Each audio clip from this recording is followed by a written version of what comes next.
Welcome in, Valorant fans. It's almost the end of the season, but we've got another match for you here today. I'm DancingBuffalo, and I've got Ben Artemis beside me today. Artemis, how's it going, man? I'm doing pretty good. Thank you, Bailey.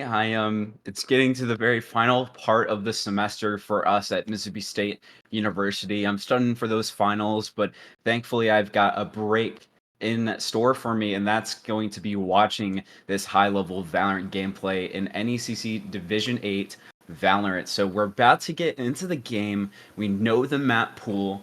I can talk about it for just a second. So we're gonna be seeing Ascent first and foremost. MSU Esports is gonna be on attack first. Second map is gonna be Lotus. MSU Esports is starting on defense.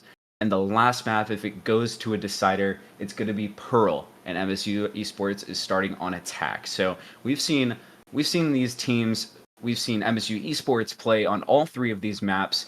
So we're probably not going to be seeing much different in terms of wild card comps. Sort of the same comps that we've been seeing. Pearl, you've got Dank Muffin on the Vice, I believe. And yeah, we're about to get into this game. If you have any other opening remarks, please do so. But we will be getting into this game very, very shortly.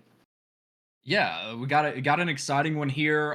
We've followed this MSU Black run through this NECC Division 8 national playoff for a few weeks now. Here reaching the end, this is the battle for third place. It's the battle to place on the podium for this season. And like you said, these students have also been battling finals season in their academics as well as in the server, but I'm really interested to see, as you commented on, we've seen these maps. We're probably not going to see any surprise agent picks out of Mississippi State's roster, but what we have seen is individual performances step out here and there. Everyone loves to talk about Kevin Beast Mode, but we've seen you step up in individual rounds. We've seen Panda have the ability to pop off, and then Solace and Dank Muffin as well. Always those solid players to fall back on that you can depend on to clutch around if needed. But it looks like everyone is getting ready to hop into the server now. As you said, Ascent first, the oldest map in the group of maps that we're going to see this evening. And one thing that we didn't see the last time I was here, I wasn't able to make the cast last week, but Ascent, when you first think of Ascent, a lot of people think Sova first and foremost. And it will be really interesting to see if we are going to see the Sova picked up from either of these rosters. Mississippi State Black already hovering Yusk on that KO, loving the pop flash and that entry agent pool that has been picked up this season. Solace hovering the Jet. We know Panda has that Jet in the arsenal as well, but Solace hovering right now. And then Dank Muffin on the Killjoy, a lot of defensive potential, but from what we saw on the flip side a couple weeks ago, do not count out the attack-sided Killjoy on this Mississippi State roster. Oh, absolutely. I'm excited to see how Dank Muffin is going to handle the mid rounding on attack. You can do a lot of great setups with your turret to be controlling that space, to allow your teammates to rotate back if a push does not go the side of MSU Esports. And looking at the other side for COE Esports, we've got Electro hovering that Waylay, of the very elusive Waylay right now. She's not the best character right now in the meta. She's just overshined by a lot of other duelists. So I am excited to see if it is locked in how Electro is going to use it. Wolf Dragon with the more aggressive Gecko as the initiator, absolutely going to help Electro set up easier and flash for Electro to get away with more stuff. And as we get into this game, looks like Electro is going to be locking that Yoru, and I'm excited to see some Yoru on Ascent. You don't really see it that often. Usually you want a more conventional entry duelist like a Jet or a Raze. But getting into this game, not a ton of similarities in terms of comps. I mean, you've got the double KJ, but KJ is a very strong character, and it's hard to make an argument for any other type of Sentinel on this map. We've got the double Sentinel actually on MSU Esports side with Panda on the chamber, so that's going to allow him to take the more aggressive gunfights and positioning without having to worry that he's overextending, because with a one press of the button, he can get back to his position. So as we're getting to this first round, 20 seconds left on the first buy phase, looks like COE Esports is going to be having a pretty normal setup. Excuse me, I don't know why I didn't see this earlier, but both teams are actually running the double Senti combo, so it's actually going to be pretty hard for MSU to work off of response pushes when it comes to finding that Sentinel, because it's pretty much assumed that both Sentinels are going to split up to even the workflow out. You've got KJ with the alarm bot mid, so that's going to make mid rounding that much harder. So I'm excited to see what MSU Esports has in store to work around these pesky setups as we get into the first round. Yeah, and as we see, Mississippi State starting on that attack side, leaning over towards that A side, not peeking through that Omen smoke. The only smokes we're going to see this map are Omens on either side. You do have these Cypher cages on the side of College as well. But Mississippi State still posturing. Panda still hanging out with Kevin outside of A main, but making their way up catwalk, taking a little bit of mid control. The knife invested as well from use, not finding anything in tree room, and as the retreat comes through behind the Omen smoke, College giving space here and giving space out onto the side. Yoru called out, Electro called out at the door switch is going to go down, and that is a man advantage for Mississippi State as the spike goes down. KJ has been tagged down to half HP, and you have two people playing in wine, or at least KJ playing in wine, Panda wanting to drop that teleport, but the flood out of heaven is good for two. Pumpkin and McDougal on ones of their own, but Kevin gets two back in response, playing around this generator. One man left in the 1v3, and on the pistol, Kevin Beast Mode already making his presence known with 4. Absolutely, he lives up to the name round 1. That's our Kevin Beast Mode Oyo. But I do also want to point out not only the frags that Kevin got for MSU Esports' side, but also the smokes. You saw towards the mid round that MSU Esports postured towards the mid hit, and it was sort of a hard hit for MSU Esports. There were 3 players stacked onto the A site for College. 2 of them actually watching tree, but Kevin investing that smoke to block off that tree peak allowed MSU Esports to get onto the plant and secure the first round. It's a bit of a force up play. Mississippi State Killjoy going with the Bulldog use. Spectre already making an impact, and now Kevin's already taken mid-market. The Stinger at range did spot out Pumpkin on the cross. Alarm bot not going to do anything since Killjoy has gone down. Spike has gone down as side is taken. Dank Muffin's Bulldog, the Bulldog with the Bulldog, takes down Electro and Pumpkin before going down. Kevin's Ghost is flanked all the way around, and no weapons taken from College as a use answers with another on the Spectre, and the force is good. Only dropping 1 or 2 players. You're keeping a lot of those forced up weapons alive going into the full buy from College here on round 3. Yeah, I'm glad you pointed out the fact that MSU Esports is keeping a lot of those guns from their buy round. It's going to make that bonus round more convincing for MSU Esports to win, as well as I also wanted to point out a trend I've already started seeing College follow, is that whenever they try to retake, they retake from one position only. On the first round, they retook from A heaven, and on the B retake, they came all in from CT. So I honestly want to see a lot more fluidity when it comes to College's retakes to allow them to not funnel into MSU Esports' defense or post plant defense. So making their way out through B main here, made it out past the boat shed. Solace on this Marshall, peeking out mid, sees the elbow, does get the tag onto College's Killjoy. Not able to find the headshot for that kill, however. Dang Muffin's tagged down to 10 HP, is going to drop that Vandal off. Panda only has a little more. Pumpkin on the Phantom is good for one. Electro on this Outlaw, only one shot left, is going to get the reload here. Solace trades back on the Pumpkin. So, as the full weapons come through, you have the crossfire set up here. The Sheriff, Dang Muffin, a little bit of a delay on the shot there, is going to find the kill. Solace gets another before going down, and now 1v1 Spike is, or excuse me, 1v2. Spike is down, it's just Killjoy left. The grenade is going to land and pop. That's going to stall the defuse for a second, but is peeking back out. McDoubley on the angle. The Phantom is good for the headshot. Got it down to 3 seconds, but that is going to be a first for Co-College here. Not a bad bonus round for MSU Esports. 3 players going down for Co-College. That is an absolute win for MSU Esports.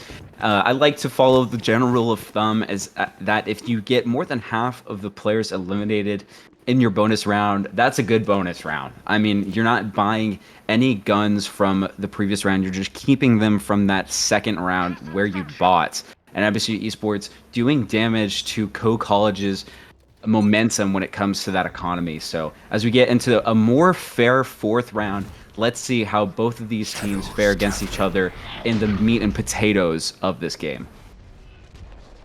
Yeah, it looks like the Mississippi State early posturing was outside A, but now just holding at the top of mid here. The Operator already online for Solace, down to 10 HP, but is still alive. Operator with that one-shot potential. We could potentially see the double op come out. They do have the chamber, so that ultimate in his back pocket is as good as one as well. But mid control, fully Mississippi State's here, but Co-College is perfectly content playing passive. No one pushing out yet, trying to take any map control of their own.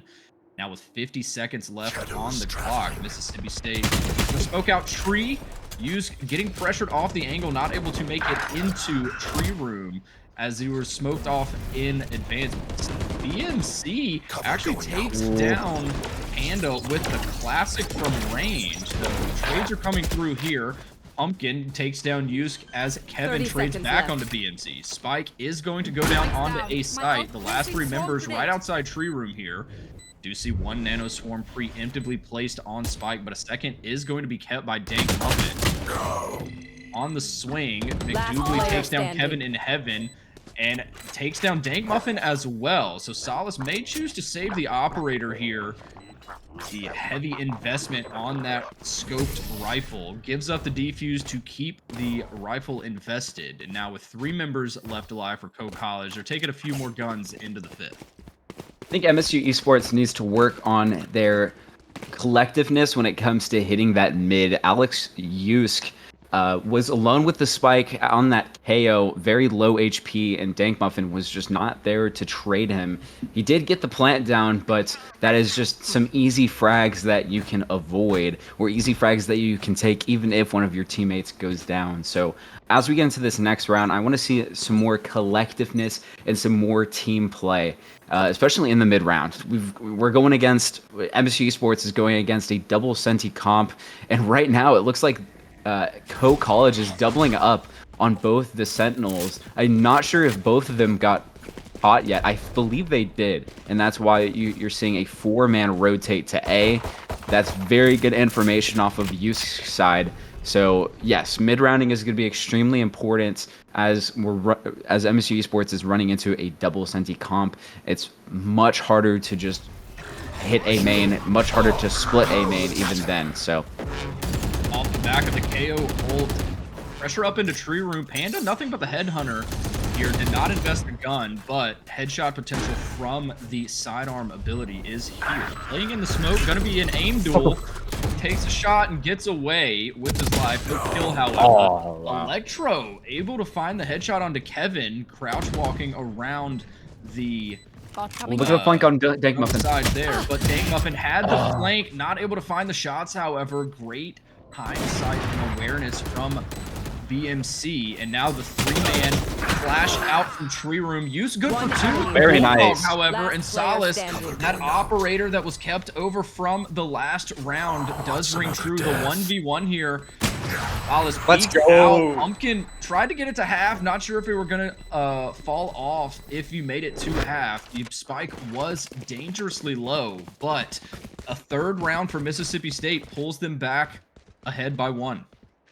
Use was absolutely the X factor when it came to that round specifically. Use got the really quick information that both Sentinels decided to double stack onto B, which was a very big risk that Co-College decided to take, and it nipped them in the butt as soon as MSU Esports was given the information that both Sentinels are set up on B.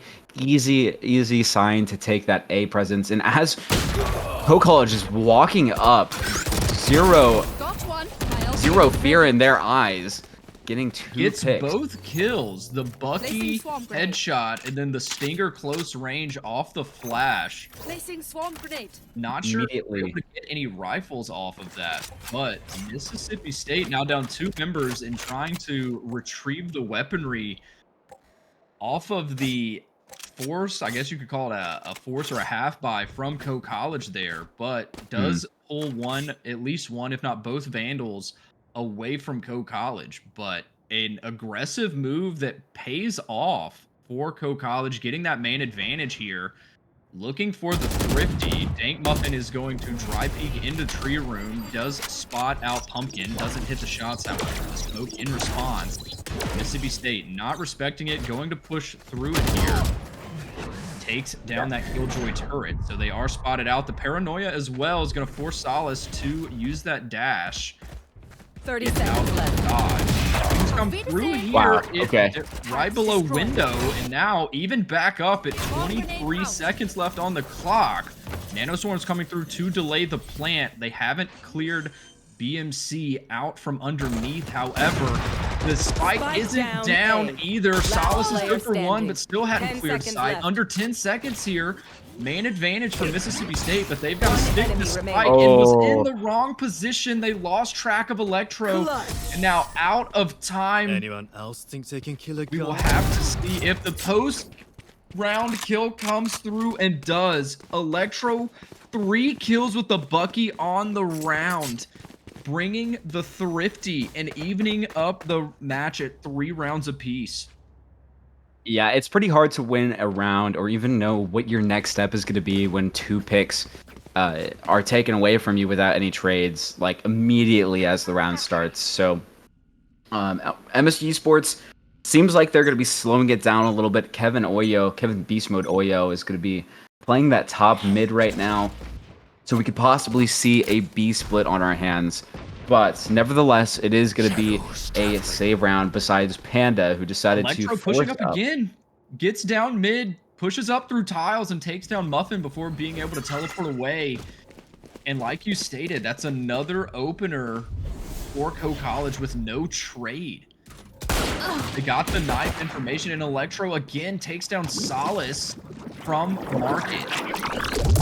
And the utility from Gecko to prevent any swings. And Kevin- similar to last round, it took a little while longer, but a 2-man advantage for Co-College here with a minute left. MSU Esports is having a very hard time dealing with this double Senti comp. It's hard to predict where exactly each setup is going to be. There could be some util mid to block the mid rounding, or they could just opt to not.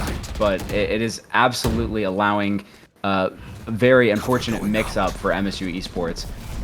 And Electro is causing 30 seconds havoc left. on this Yoru. Not only spots Spike out the down, push B. in mid, able to teleport away, pop flashes out, takes down player you, standing. still alive with their life. McDoubley follows up onto Kevin, and now it's just Panda Log. at the stack of logs. Just a man in a dream, but out of HP. Wolf Dragon finds a kill of their own, and now Co-College finds their first lead of the half. I do want to share some insider information from one of the players. Panda, Tyler, actually told me to look out for him as he's going to be forcing up and buying up every round regardless of a save. So as we saw in the last round, Tyler Panda decided to force up in the Vandal. Not sure exactly what that strategy is because you want to buy with the team to keep that team cohesion. But as we get into this 4-man A main hit and Panda holding down that mid, looks like Co College is going to have a very convincing retake. I mean, all 5 members get out, but Plant does get down. You But without 3 HP with the nano sword here, you took sight, but it took a lot to get there. Yep, Muffin goes down.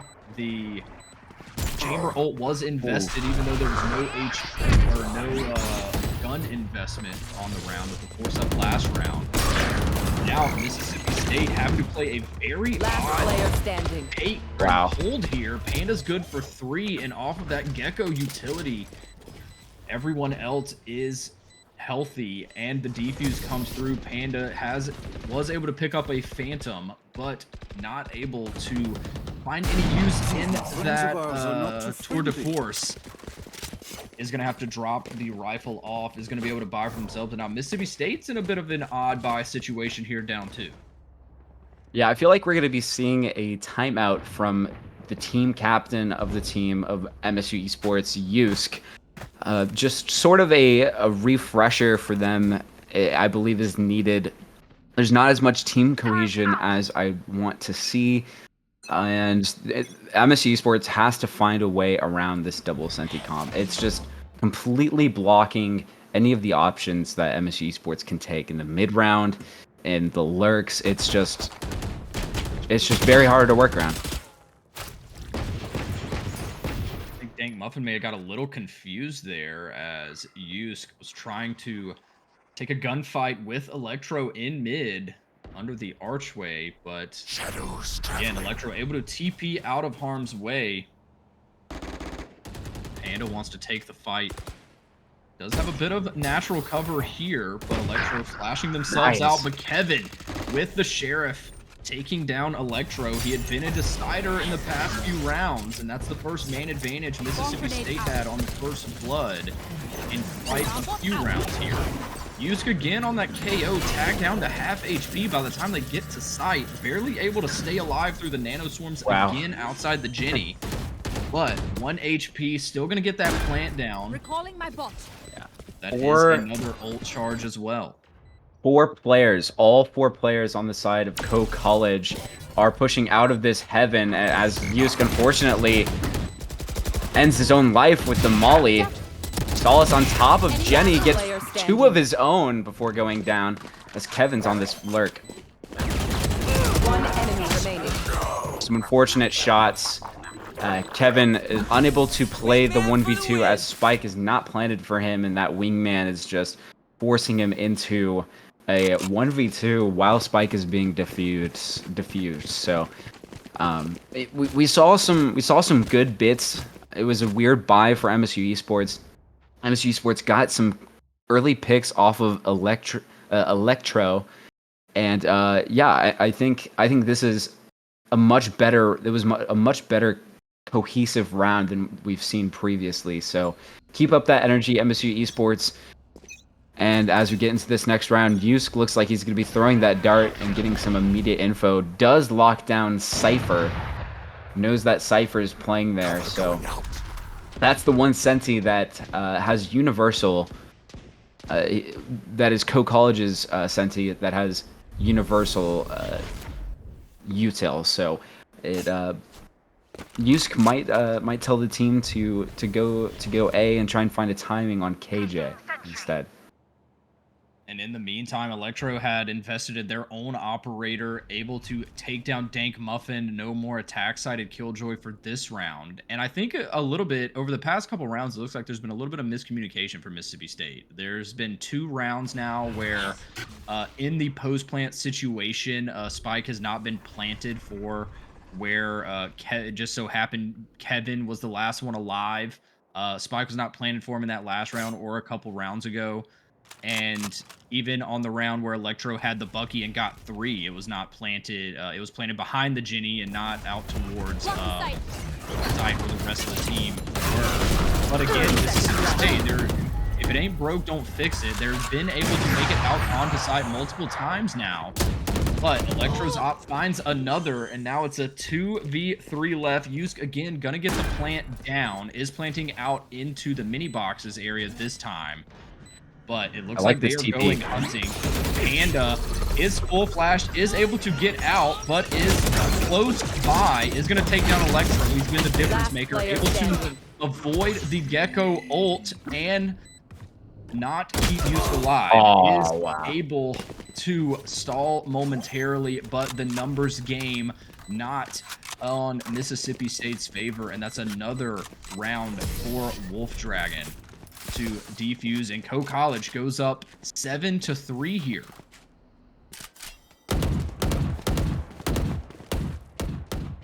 Yeah, not a split that you want to see as an MSU fan and as the president of MSU Esports. However, I have to give it to Co-College. They're making this double senti very convincing. I do want to point out that whenever it is their time to attack, Co-College's time to attack, I believe it is going to be harder for them to execute on sites.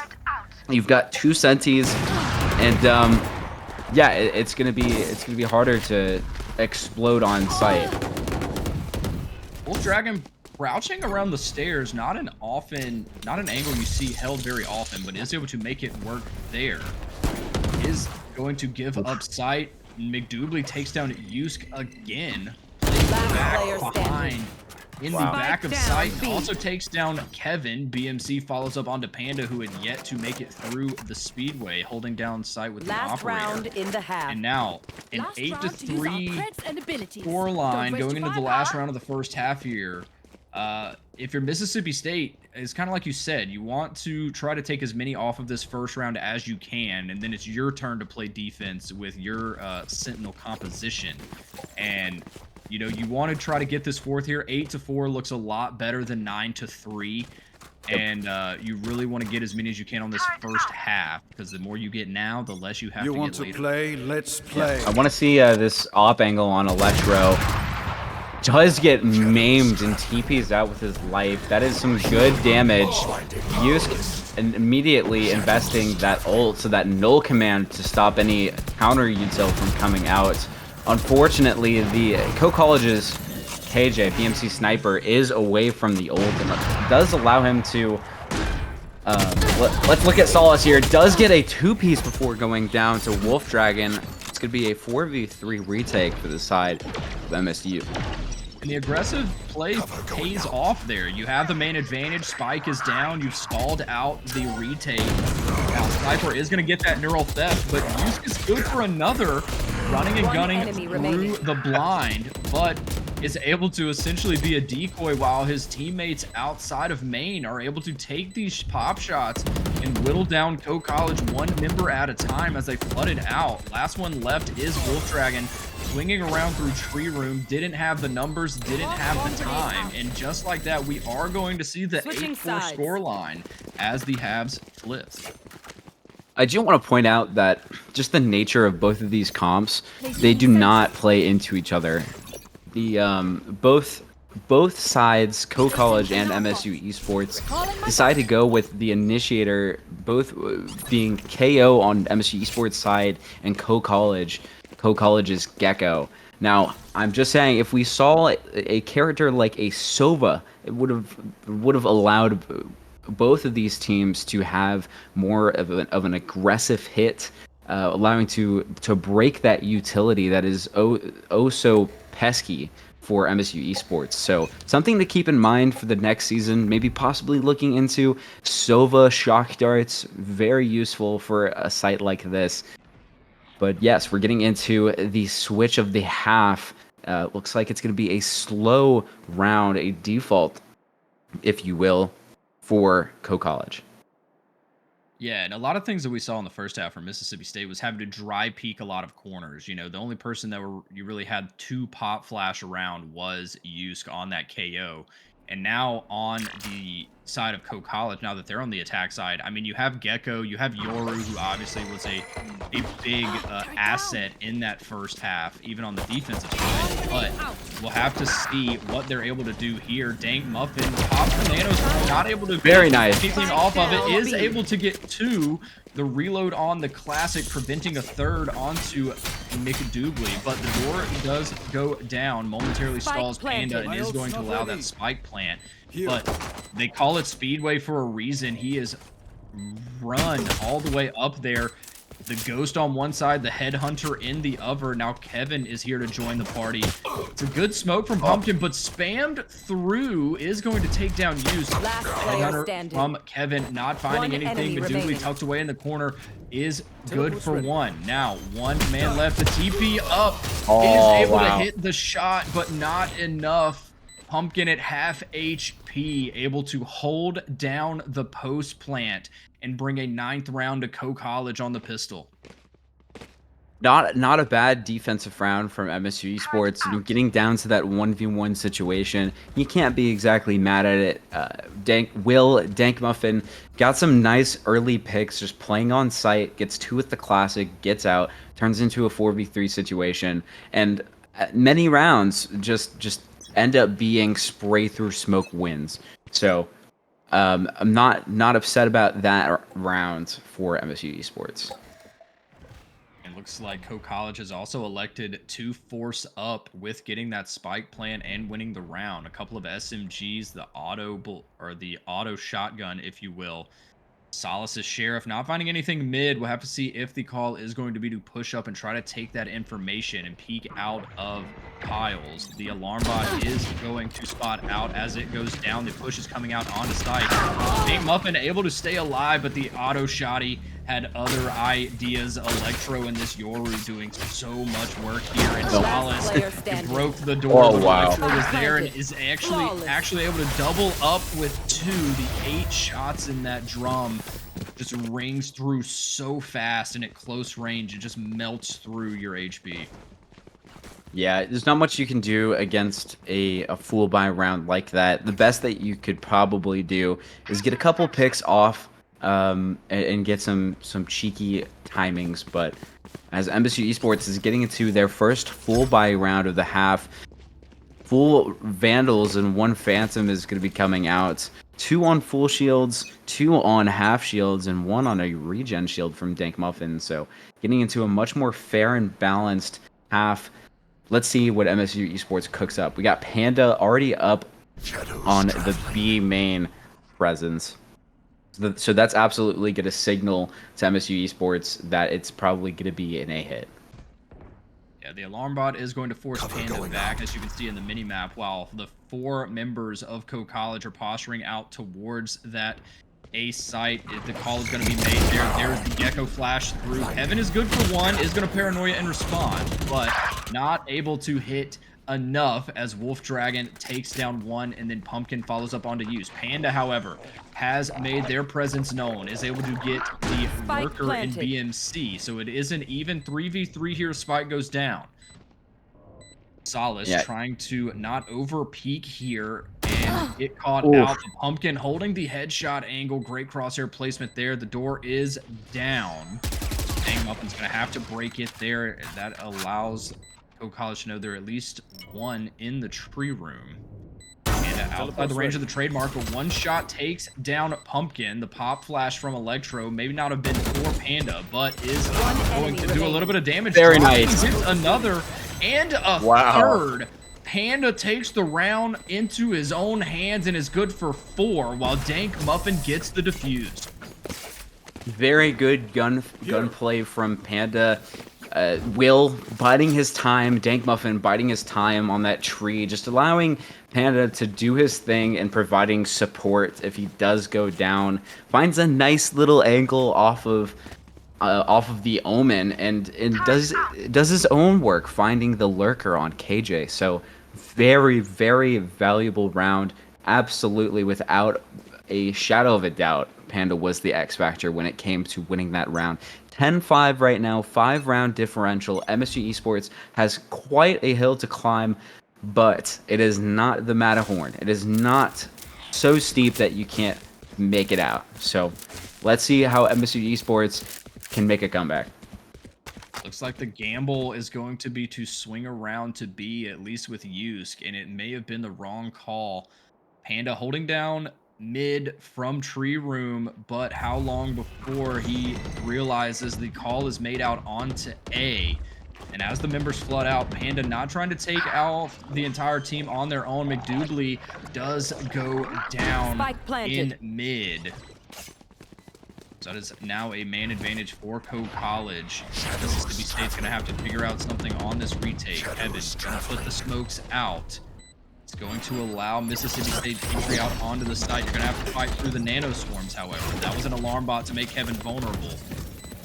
One nanoswarm does pop off. He sees the other is going to destroy it. Is going to at least get the defuse. Wow. Pull them out. Panda good for 3 more and body blocking for his team. And oh my gosh. when all is said and done, it went from 0 to 100. And after the defuse, Mississippi State not only wins the round, but picks up 3 rifles for their troubles.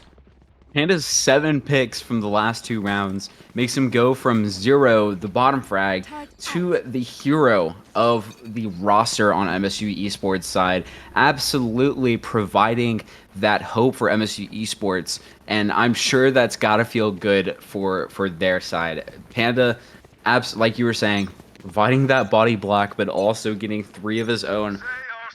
Quite ridiculous as he pops his ult mid. Solace already working up in Sabrosa. Very interested to see how this plays out for MSU Esports. Yeah, the sound cue would pop if you utilize the updraft, but decides instead not to. Going to be playing a little bit more of a passive angle here as Electro sets down that teleport just in case. This could be a great spot to hold for Solace if that teleport does come through after this contact. It looks like it did veer into the spawn, so you won't be able to, per se, play off of it. Yusk finds one through the cage before seeing him. He does get tripped out as McDoubley puts down the trip just in time for him to get found out. That is a really interesting situation. Kevin Oyo blinds Jenny, allows him to take space. He also gets blinded by Pumpkin, gets counter blinded and wins that encounter. 2v4 situation right now. Dank Muffin chilling out in tree, trying to make something happen. Last player Let's follow up standing. onto Pumpkin. Panda gets one of his own, but in the 1v2 here, you've got a spy cam, a turret. You've got all types of utility to deal with. Not sure of that both members are there, however. You're now running out of time. Is also going to get tripped, not able to jump it. And I believe that Trap may make it where you're not quite... is barely able to make it out of dodge. Neither member from College want to fight that battle in mid. Instead chooses to keep the 2 rifles remaining. Brings their score total to 11 and only 2 more needed to take this map 1.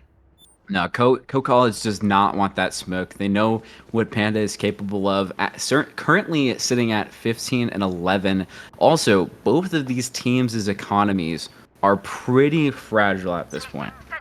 They're pretty similar right now. MSU Esports has about an extra buy over College. So if MSU Esports squeaks out another win, it's gonna be probably 2 more wins for MSU Esports side. So very pivotal round for them.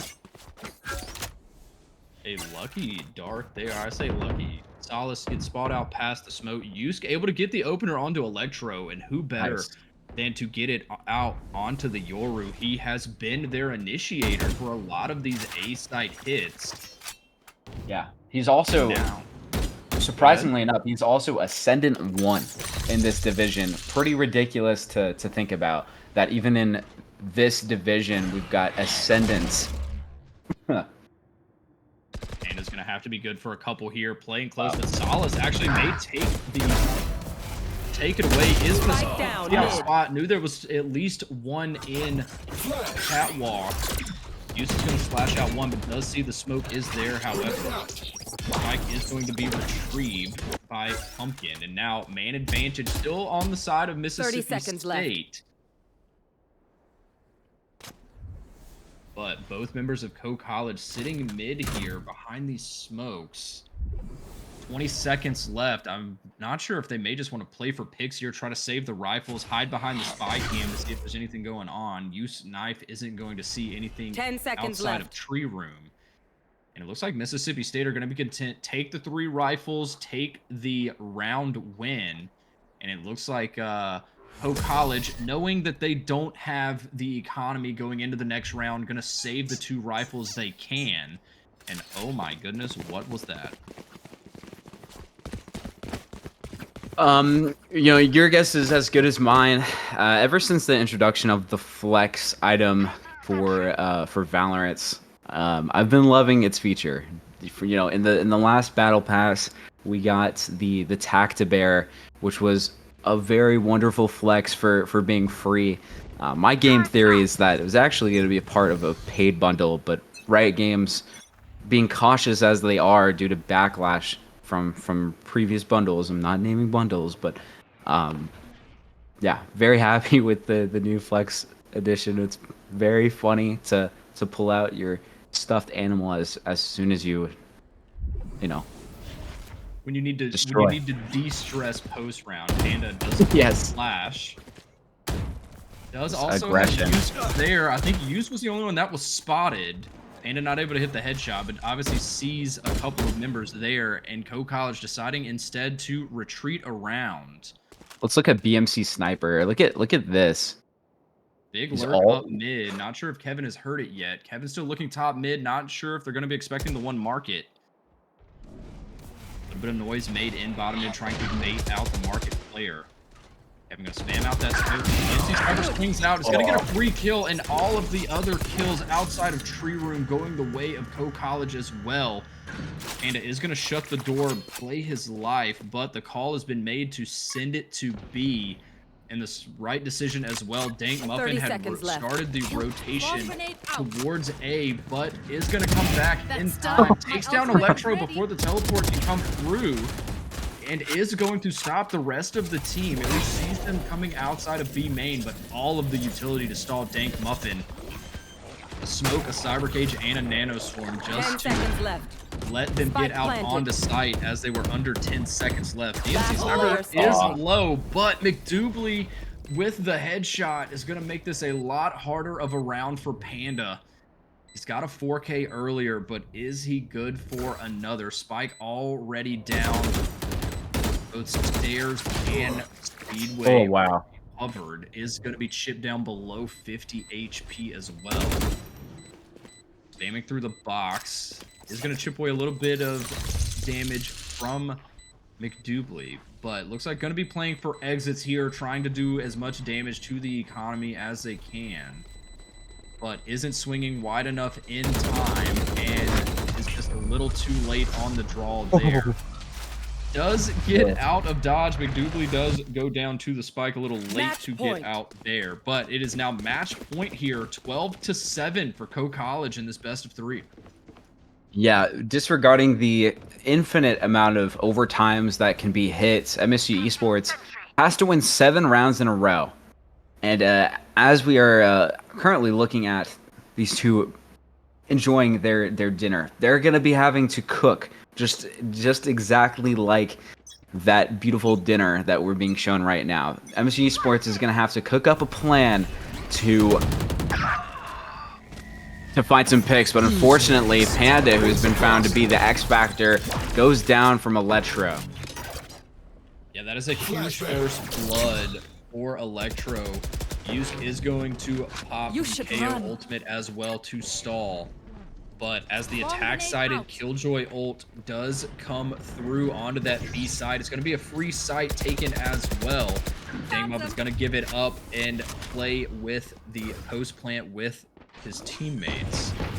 Fight going down now. Door is going to be broken. Spike No one is planted. there for that immediate trade. Have to see if they are able to avoid this cyber trade tripwire or not. Pumpkin takes one Solace before he can get out of the market. It takes DancingBuffalo almost an entire magazine to take down Last the player tripwire. standing. Kevin's good for 2, but can't find a third before McDoubley follows up, but has made this winnable. A 1v2 for Yusk. Didn't see the tripwire, however. His location is spotted. No utility left, and has to clear an entire site. Both Sentinels remain for College, and not able to Attackers check win. that corner all the way. The audio cue came from the drop. They had the crossfire set up, and a very clean first map for College as they take map 1 of this best of 13-7. Yeah, and as we're getting into the post stats of the game, just a few things I wanted to point out.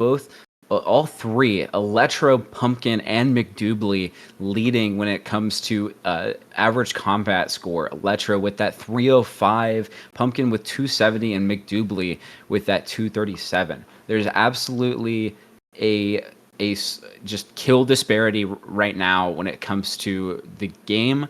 MSG Sports is going to have to find a way to outsmart their opponents. I don't see a lot of the winning the 1v1s besides the clutch plays that we see pop up every now and then from people like Panda or Solace.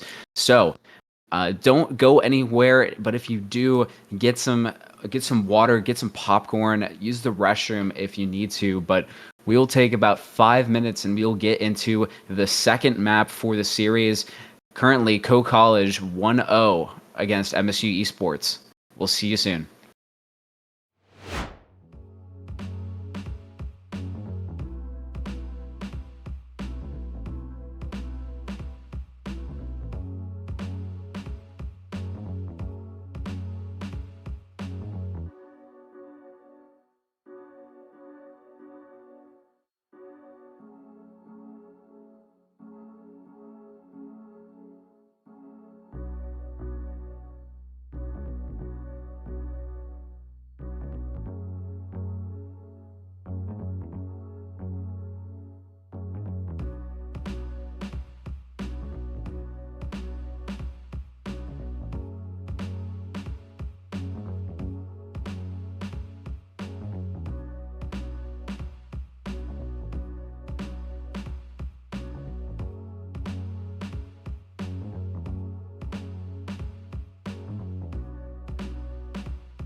Alrighty, ladies and gentlemen, thank you for your patience. We are here in map 2 of this best of 3. Again, we're playing for the podium this evening of your NECC Division 8 Nationals. Mississippi State does drop map 1 to Co-College, and Artemis, after watching that first map, there were a few, I think, mental blunders from Mississippi State that I think can very easily be corrected during that intermission. Yeah, I think we're just playing our own games right now, not depending on each other. And I'm excited to see Use cover that Breach because Breach is a very easy character to work around if there is a good Breach. If you don't, he can absolutely easily stun your own teammates. But if there is a good one, he can make it super easy to bring that team together. And funny enough, we saw Pumpkin hover that Neon. I believe that was a joke, as he is the controller main. Electro, currently not hovered. I hope he is in game and we don't have a technical difficulty. Wolf Dragon decides to get that Gecko up again, and Electro actually deciding to go for the Reyna on Lotus. So that's gonna be an interesting dynamic, very unconventional sort of comp that we've got on Co-College's side.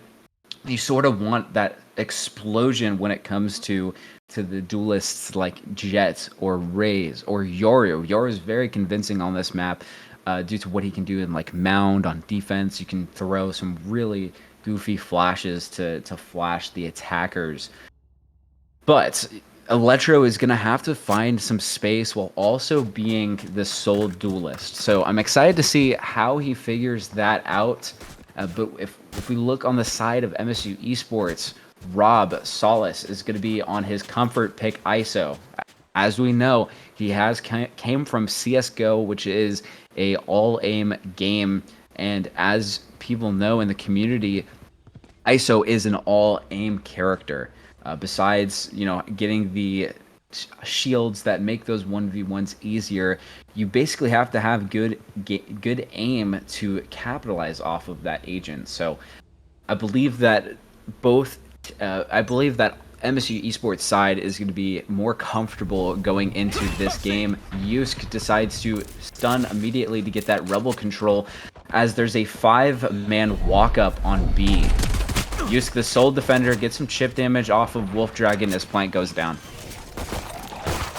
Yeah, very quick execute and call here for Co-College out onto this B site. The UAV drone for Tejo spotting out one, gets a little overzealous, decides to just face check the smoke and finds 2 troubles. Now Kevin is going to take down Electro on that Reyna. The Nanostorm coming through as well to deny some plan, but Mississippi State has a great retake there, and Kevin good for 3 in taking down Wolf Dragon Beast Mode with 3. Starting things off with a good pistol here for Mississippi State, similar to map 1.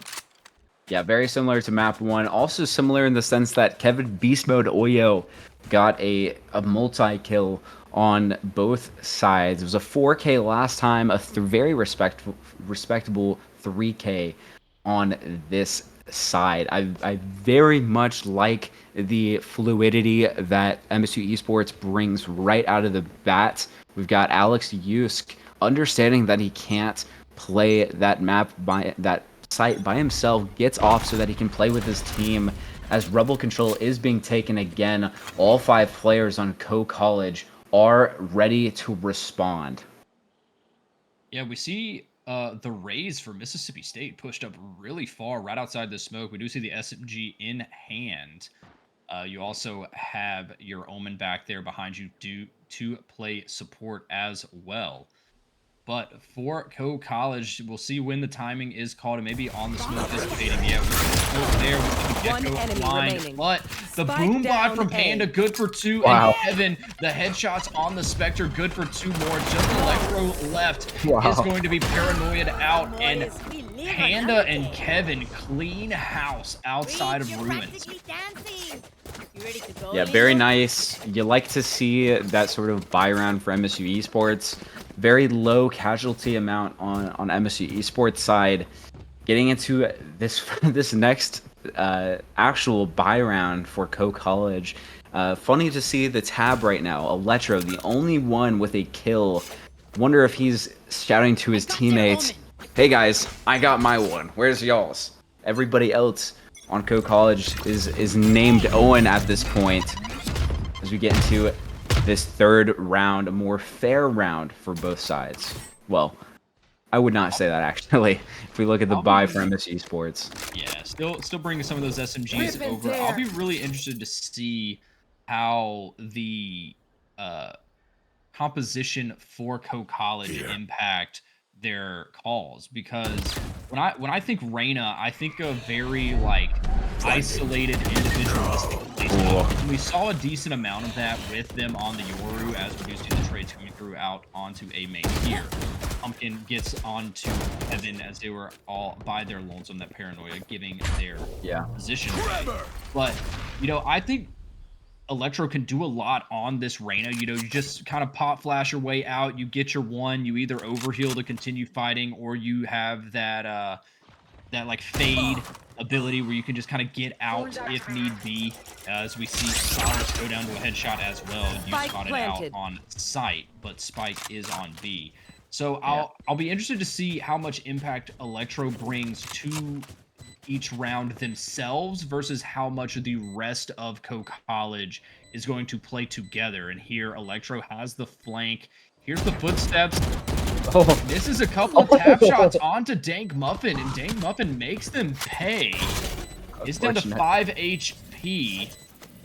But in the 2v3 here, one Nanoswarm already popped. There's the second after the tap. So it looks like Dank Muffin also going to have to worry about the Teo ult. A lot of stall from Co-College here is going to give them the round. Used opts to die to Wolf Dragon. Dank Muffin going to escape with the 5 HP remaining.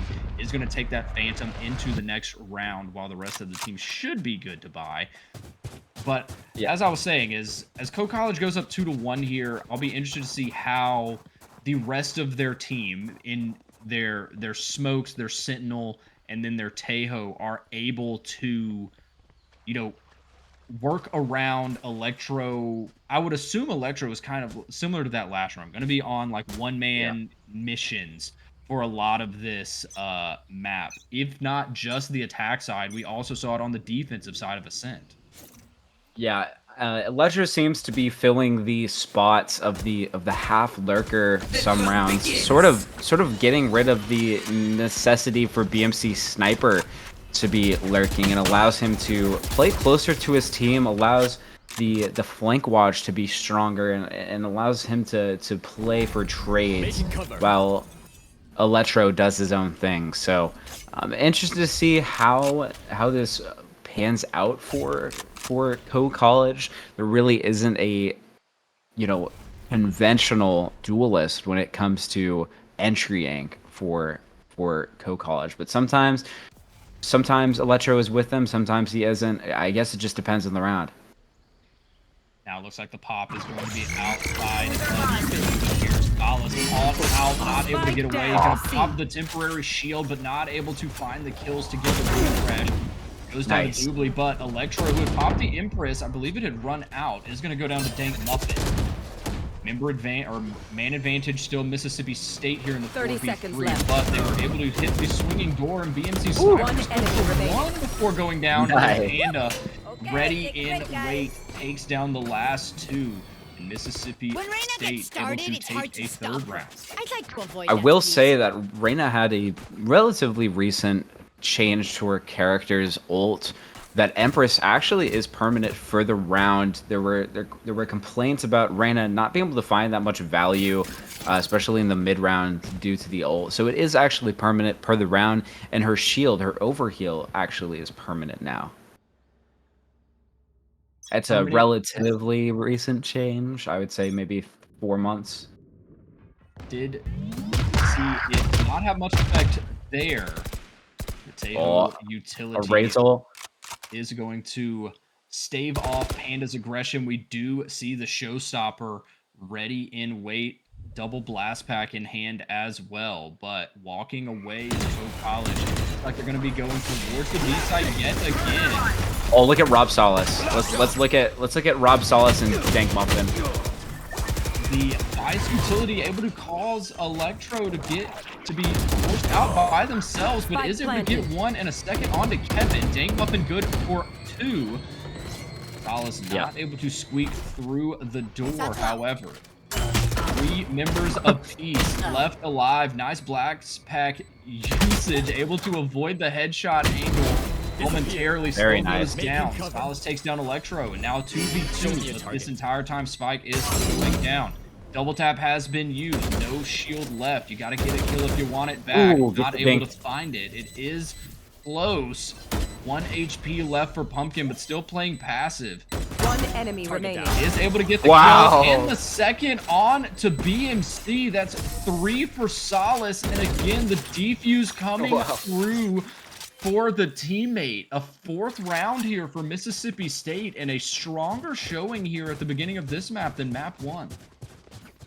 Yeah, I knew as soon as Rob Salas and Will Dank Muffin found that space on Mound that they were going to be the point of action for that round.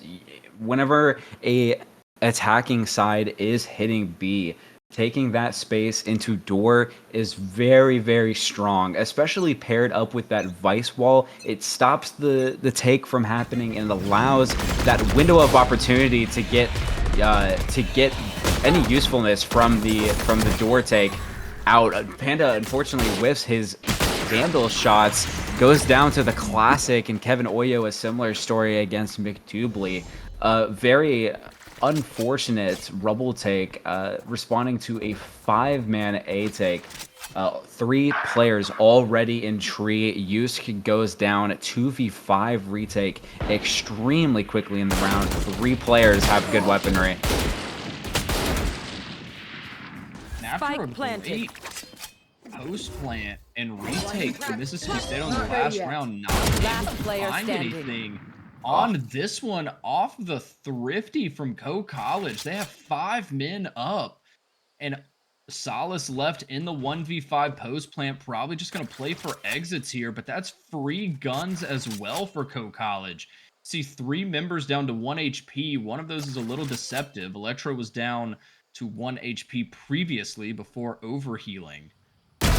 Now, Solace is able to get one spotted out, but for the rest of Coe College, they can elect to just run away. They don't have to take this fight, and it looks like that is exactly what they're going to do. Solace has made it back and can take these fights. Shoulder peek there from Wolf Dragon. King here is able to get 2 more. Nice. So trying to take a few weapons back, Solace is able to get 3 more. Coe College does win the round and take a Thrifty, but instead of picking up 4 rifles, they're only able to grab 2. We got 3 big ults online for Coe College's side and 4 big ults for MSU Esports side. So probably going to be some wacky rounds in store for us. We've got the Showstopper, the Kill Contract, the From the Shadows, and the Steel Garden from MSU Esports side. We've got the Armageddon, the Thrash, and another From the Shadows for the side of Coe College. So going to be some interesting rounds. Panda might be able to find a very, very valuable Razor. Ooh. Able to knock out Electro again. Just Electro trying to flash out for their team, but not as, like, those eyes are just not as useful on Reyna. You just kind of have to run forward and throw them out for your team. When you have those out, you don't have a weapon. Panda's good for 2, and then Kevin follows up with 2 of his own. Still thinking about that clip he posted from that tree room a couple of weeks ago. Good for 2 on this one, and then Dank Muffin follows up with the last. Someone says something's That's a 5th round for Mississippi State. This is very exciting to see from MSU Esports. As you may know, Lotus is a very, very attack-sided map. You've got 3 points of entry, lots of opportunities to mid-round. However, MSU Esports currently up 3 rounds, not jinxing anything, but currently very happy with how they are handling their defensive round. They're playing much more cohesively and together. And I'm going to hold my tongue just for a second as Solace does decide to run away and play with his team, finds one before getting out, and gets tail mollied, unfortunately. It took so much utility to go down as well. Unfortunately, One enemy remaining. Doobly is able to take down DancingBuffalo, but 3 in response from Kevin again. The rotation was quick from Mississippi State, not even able to take sight. Co-College goes down 6 rounds to 2 here. Kevin Beast Mode Oyo with the 3 picks on Bend on C sites. You love to see that kind of aggression, especially on a site that most would retake from and run away from. So good on MSU Esports for being able to defend that, getting into the 9th round of the half.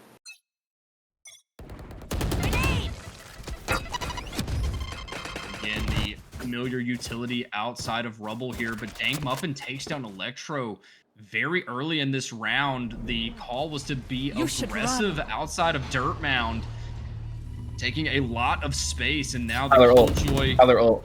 Killjoy ult comes through the paranoia as well. He's good for 2, gets the last 2 as well. The showstopper not needed to halt. Wow. 4 kills for Panda, does get detained in the prompt spray afterwards. The detain was not for anything. You're gonna swap off some skins here after that 4K. That gun was a little too dirty for Panda. And now a 7th round for Mississippi State. Yeah, I don't know if the viewers at home caught it, but Tyler Panda posted a spray at the very end of the rounds, and that is my reaction exactly. My if I had my glasses on, they would almost be out, be over with. Panda never ceases to amaze me with the aggression that he holds, and it absolutely worked in MSU Esports' favor. DancingBuffalo unfortunately goes down to Electro, but maims Reyna. Hopefully Electro cannot find any space into C-Link as Rob Solace is holding it. He is in heaven, though, as 2 players are working. Now 1 player, Panda's going to be working up into heaven. Not sure he expects it, though. Yeah. Too much hard to win. And Electro is going to get that overheal as well. Used by themselves on site Last for the player moment. standing. And this stinger from Electro doing Wow. so much work. And even at range there, Electro battles back with 4 of their own for a 3rd round for Co-College. Yeah, that's a very respectable round for Co-College. At this point, I'm surprised that we haven't seen any timeouts from both sides. I mean, at this point, Co-College, a very different turn of events when it comes to this game specifically, this map specifically. And I guess they might not be a team that needs that kind of timeout for them, but it is still open for both of these teams. Getting into the 11th round, 2 rounds left to go. MSU Esports has 2 more that they could possibly win, and convincingly so. Yeah, we do see even economy across the board here, so at least another bye round, if not 2 for each team, should take us to potentially to the half. But it looks like the call may be C. Co-College has not made it this way in a few rounds here. Solace wants to peek out, does see the shoulder and takes down Wolf Dragon. That is the opener. Uses the ability as well. Electro follows up onto DancingBuffalo, was playing the ones, had the angle, but does go down to the headshot. Out of charges. Now with Look at Kevin. Rotate from Mississippi State, Kevin is good for 1 as Co-College had answered the rotation off of that lurk as well, but Electro holding the angle on the swing. So now 3 members alive for each team here. Panda is going to see multiple, not able to decide who to shoot, and does go down.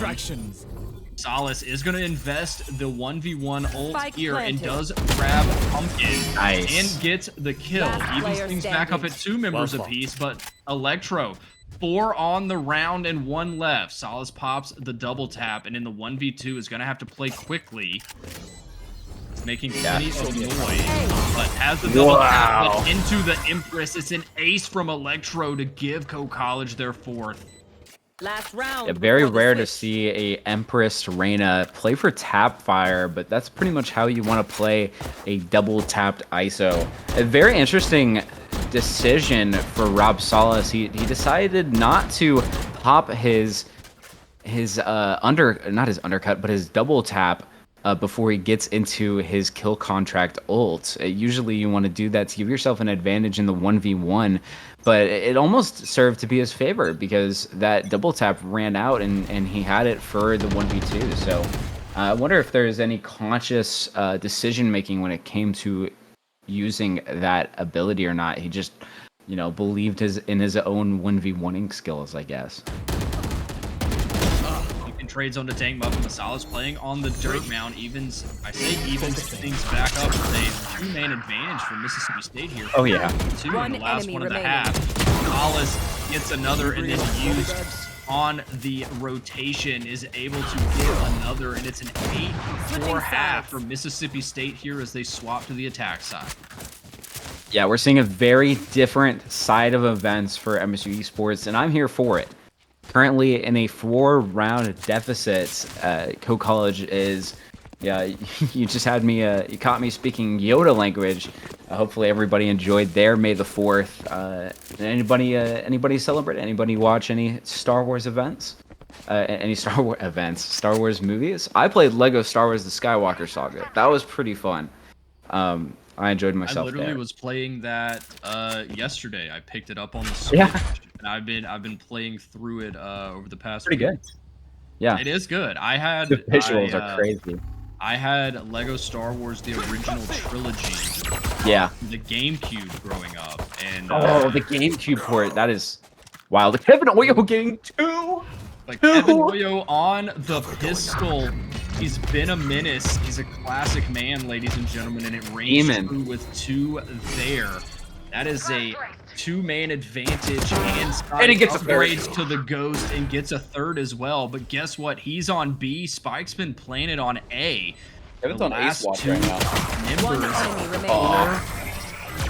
Co-College, they do take down Kevin, but they don't take the round. It's 9-4 off the 3 kills from Beast Mode. That's my bad, Kevin. I shouldn't have said anything. He probably would have gotten that ace if I didn't say anything. Probably just got his nerves up for that. But yeah, that is ridiculous. 2 players on Co-College decide to try and take the flank, and Kevin is there. Omen is a great character as a controller. He can basically put smokes anywhere on the map, especially if you are mid-rounding through B. And that's exactly what he did for his team, and that's what it looks like what he's going to do for this round again. Tejo drone clearing everything A main. They know it's a C hit. Kevin might be communicating that with the team. Looks like the C hit is going to come out nevertheless. Those pesky KJ mollies are getting broken as Co-College is ready to respond as soon as that smoke comes down. Solace is W keying, and somehow Co-College isn't aware of it. And I think this may be the right play. Electro does take down Panda, but Let's look at Solace. Pincering here, you're taking down the leader in Electro, and now the call's been made. One Hey, they're enemy behind remaining. us, but guess what? We're out on the site now, and they're Just also in as my front. playlist ends. And a great pincer from Solace to discombobulate, there's your word of the day, the Co-College defense and bring a 10th round for the attack side of Mississippi State. Where's that movie? What is that movie reference from? Where it's Robert Downey Jr. Is that correct? And he just keeps saying discombobulate. That's a Sherlock Holmes reference. Yeah, Sherlock Holmes. Was that Robert Downey Jr.? Am I going was crazy? in his when he's diagnosing his own fight in real time. Yeah. Oh my goodness, those tail mollies. He's diagnosing there. Panda Spike down WP'd through and a lot of chip damage down. Electro on the receiving end of a 3K after everything is said and done there. Spike is also on the other side of the Omen smoke. So Dank Muffin's going to have to play off of the aggression. Last player standing. Yeah, not much to do here. BNC had gotten one. Kevin is going to trade that back, however. Has made it up to sight. Oh, wow. Gets the headshot onto Reyna before swinging over to Pumpkin. The Bulldog not good enough for that one-shot potential, however. That's a 5th round for Co-College here. Yeah, I'm not too worried about that. I think that just serves as a reminder for MSU Esports that they need to slow it down a little bit. They've been working the map perfectly. I mean, like we were saying, Rob Salas decides to flank. He gets 2 on that C retake that Co-College tried to take out. So I want to see a little bit slower of a gameplay. They tried, MSU Esports tried to go out Rubble aggressively, but it wasn't their playstyle. Electro still challenging Mound. Let's hope we're aware of it. Kevin does go down, and the Empress gets activated. Immediate Empress, but instead of W keying off of it, instead falls back onto C. So a steady main advantage for Co-College here in the 16th round. Mississippi State posturing the majority of their players outside of B, but Yusk had to go and retrieve the spike. I believe Electro knew that he actually had spike control off of that kill. After avoiding Teo, they do have control of B. Yusk has Reyna's about to take door. Gonna be up to Solace here, dude. Does see it coming. The eye has come through for the blind. The double tap is hit, not able to get it. Paranoid as well. Dank Muffin does take down Pumpkin, and now Solace able to get a reposition. His use is good for 2 out onto site. It's now 2v2 here. But Electro's good for 3. And in the 1v1, Yusk backing off to play time. The Empress is there, and a 4K for Electro, bringing a 6th round to Co-College off of the Empress.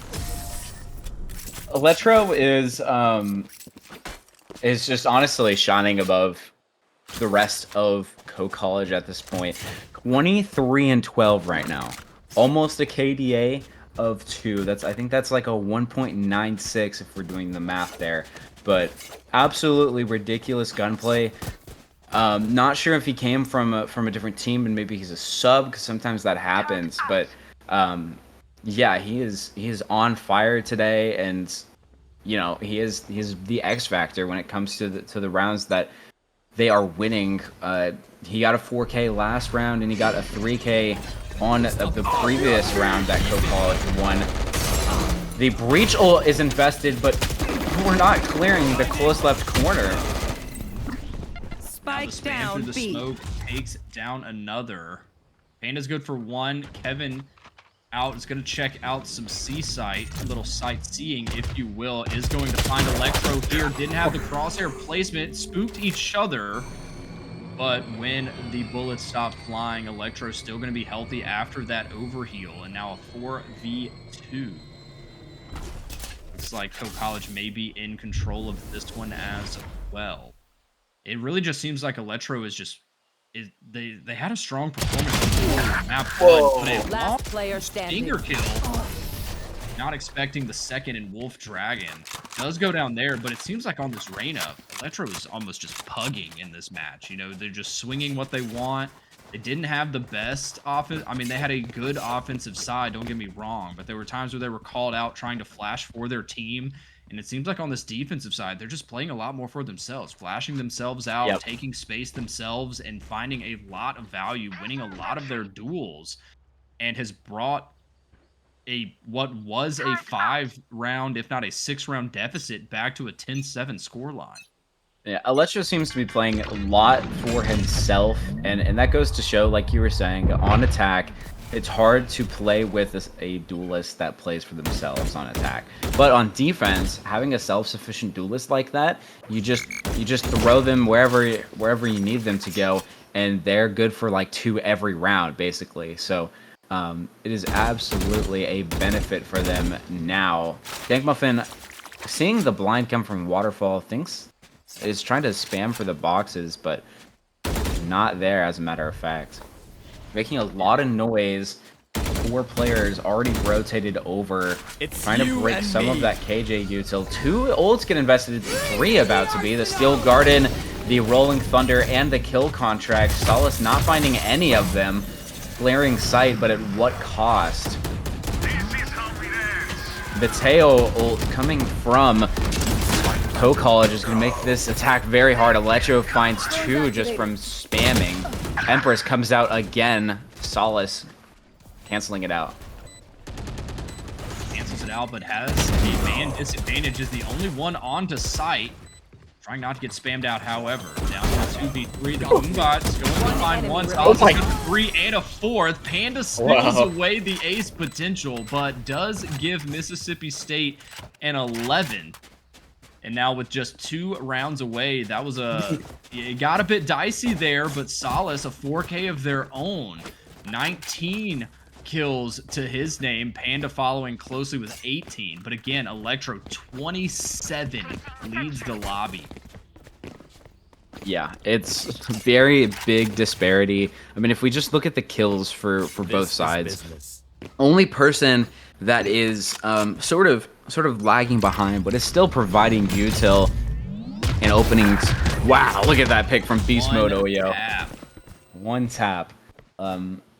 Anyway, as I was saying, yeah, NECC is one of the only is the only outlier when it comes to performance on MSU Esports side, but Electro, in a similar sense, is the one outlier when it comes to performance on Co-College's side. Very nice flash, but McDougal dodges it.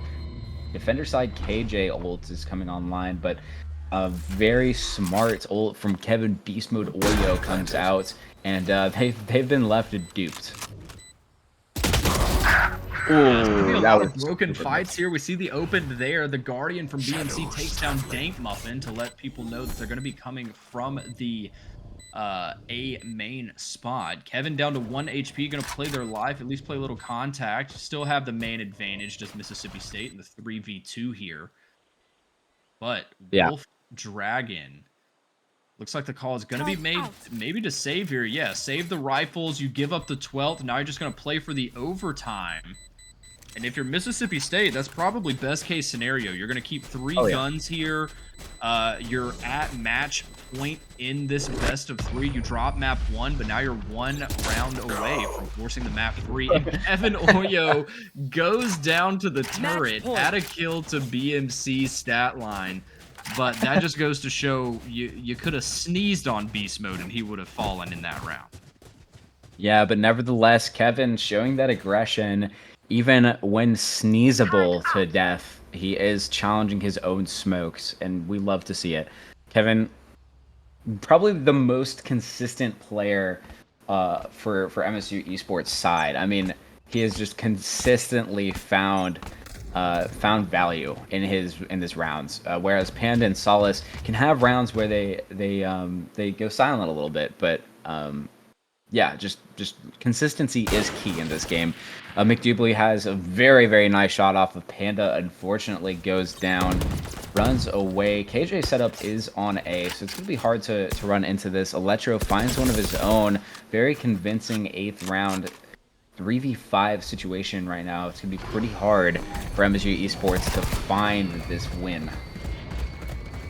Yeah, now looks like the call is going to be made to speed up onto this A side here. A little decoy from the Deadlock Shield, excuse me, is going to be pushed out there. So, sight is had, spike is down. Oh boy, So it's going to be playing up crazy. close, has this off angle here, bending timing on the smoke. It does pop, pops 2 heads, not able to get any more, does chip down the moment as well. Hughes doesn't hear the drop, and Pumpkin's good for 2. All 3 members quiet dropped down and were able to flood out onto Kevin and NECC. They are going to get the defuse, and we're going to play another round on Lotus. Honestly, I don't blame NECC for watching Heaven there. Pretty, I don't even know how to say it. It's pretty ballsy, I guess. Excuse my French, but to drop into all three players dropping into drop, and you just expected a person tagging behind. Not scary, honestly. There's 2 picks came out early from MSU Esports side, just from overextending a little bit. Serves as a reminder that we need to be playing a little bit more cohesively. The name of the game is cohesion for me specifically. As Panda is mid-rounding through B, maybe he can find some value for the team as the rotate comes out. Jump spot is coming out from Pumpkin. Is going to get spotted. The paint show is going to force them off the line. And that's also going to invest a Teo drone and 2 members of Co-College. But all the while, Mississippi State posturing outside of C here. Solace is going to grab Electro in the 1v1. It's best on best here, not able to hit the tap shots, and Electro is going to find the kill, but Panda ready and waiting, able to follow up once they spawn back into the map. Spike's gone down in the 4v4 here. And Panda taken down before the showstopper can be utilized. His paranoia is going to be huge. Blinds 2, gets 2 kills. McDoubley with the quick shot on the Marshall. The man has found a gun that he likes. 1v2. Dank Muffin left alive. McDoubley, 1 HP. Turret goes down, but headshot. The back-to-back dink. Sniper takes down Dank Muffin, and that's a 9th round now for Co-College. That one, you know, it was scrappy there for a second, but definitely looked winnable for Mississippi State. If I'm Co-College, I am putting McDoubley on Marshall for the rest of the game. This guy drop the Vandal. Drop it right now. Give it up. Give it away. This guy's a demon on the Marshall. I mean, he found that quick headshot scope, that quick scope on MSU Esports side. Good on him. That is a very skill-based weapon. The only thing that you could say there is like a point-blank shot, but even then, very skill-based weapon. Getting into this 22nd round of the conventional Valorant 24 rounds. Electro just mag dumping his shotgun. Ult is coming out and is jumping into the shotgun. Not the smartest play. I have the spike. Took 2 members of Mississippi State to take down Electro, but they didn't have the weaponry. Sniper comes through with 2 kills with the Vandal, but Kevin Oyo gonna grab a Vandal of his own, not able to turn around in time. BMC Sniper gets 3 kills on the round there, and now Co-College is in double digits. Yeah, they're not counting themselves out just yet. Co-College wants to end this right now to secure their spot on the podium, and MSU Esports has to find 1 out of the 2 or 3 remaining rounds in conventional Valorant. So, as we're getting into this 23rd round of Valorant, let's see what they have in store. Seems like it's going to be sort of a default. 2 players on A, 2 players on C. Reyna has been known to work up. Kevin caught in a very similar position. Let's hope he gets... He does find Electro. That is huge. Huge Gets for the kill through the MSU blinds. BMC is there for the follow-up, and no one from Mississippi State is able to get that trade. But 4v4 here. Co-College does have 3 ults to play around. The only one from Mississippi State was the From the Shadows, but Kevin did go down in the engage. Another blind is going to hit a couple, but no follow-up yet. Trying to spam out the utility, not able to hit that Nano Swarm, but all the while, the Spike is slowly rotating around. He's trying to take B side, is able to take down Pumpkin. 1 HP left. But the fake on the B is very strong. All 3 players on Co-College still in the radius of the KJ ult as they've been duped. Currently, 4v3 situation. The Tejo's Armageddon could serve to be very dangerous for this retake if we don't, or if MSU Esports doesn't play offsite. Look at Panda's lurk. Ouch! 1 shot shot, 1 kill. Oh. Not able to tap the headshots, but does escape with his life. If nothing else, is playing spoiler and stalling. Mhm. Spike has been planted and is ticking down. 4 players still up for Mississippi State. Used his 1 HP. Panda is There's that behind him. tail. Armageddon coming through is going to clear out sight. And disguise the drop. Last player But standing. Steel Garden utilized. Mississippi State wants to end it here Attackers and win. does. DancingBuffalo gets the final 2. Co-College made it close, but Mississippi State is able to force the map 3 here after winning Lotus.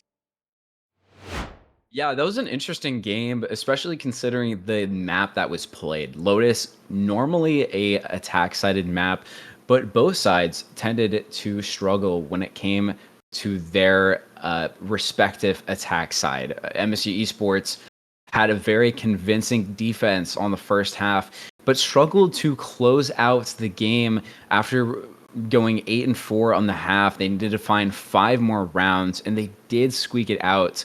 But both teams did struggle when it came to that attack side for an attack-sided map. So that usually can be looked at through just the team comps that were played. Both sides, both sides generally balanced. Besides Electro, not filling the conventional entry duelist position. But if we do quickly look at the stats of both teams, Electro leading the kill board as expected, actually increasing his average combat score to above 100, and now at 405 average combat score, and 4 MSU players following right behind. So you've got Electro and then Kevin Beast Mode Oyo, Solace, Panda, and Dank Muffin TTV. And it just goes to show the performance is there, the ending score is there. You love to see it. We're going to a final decider match for the spot for the podium. MSU Esports fighting for that 3rd place in NECC Division 8 Nationals. Don't go anywhere. We'll see you guys in roughly 3 minutes, and Hail State.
Alrighty, ladies and gentlemen, strap in for a map 3. It all comes down to Pearl, Mississippi State and Co-College playing for the podium, looking for third place in the NECC Division 8 finals.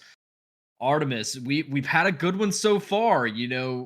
Co-College took map 1 pretty convincingly. Mississippi State was able to battle back, even if we're all trolling Neon currently.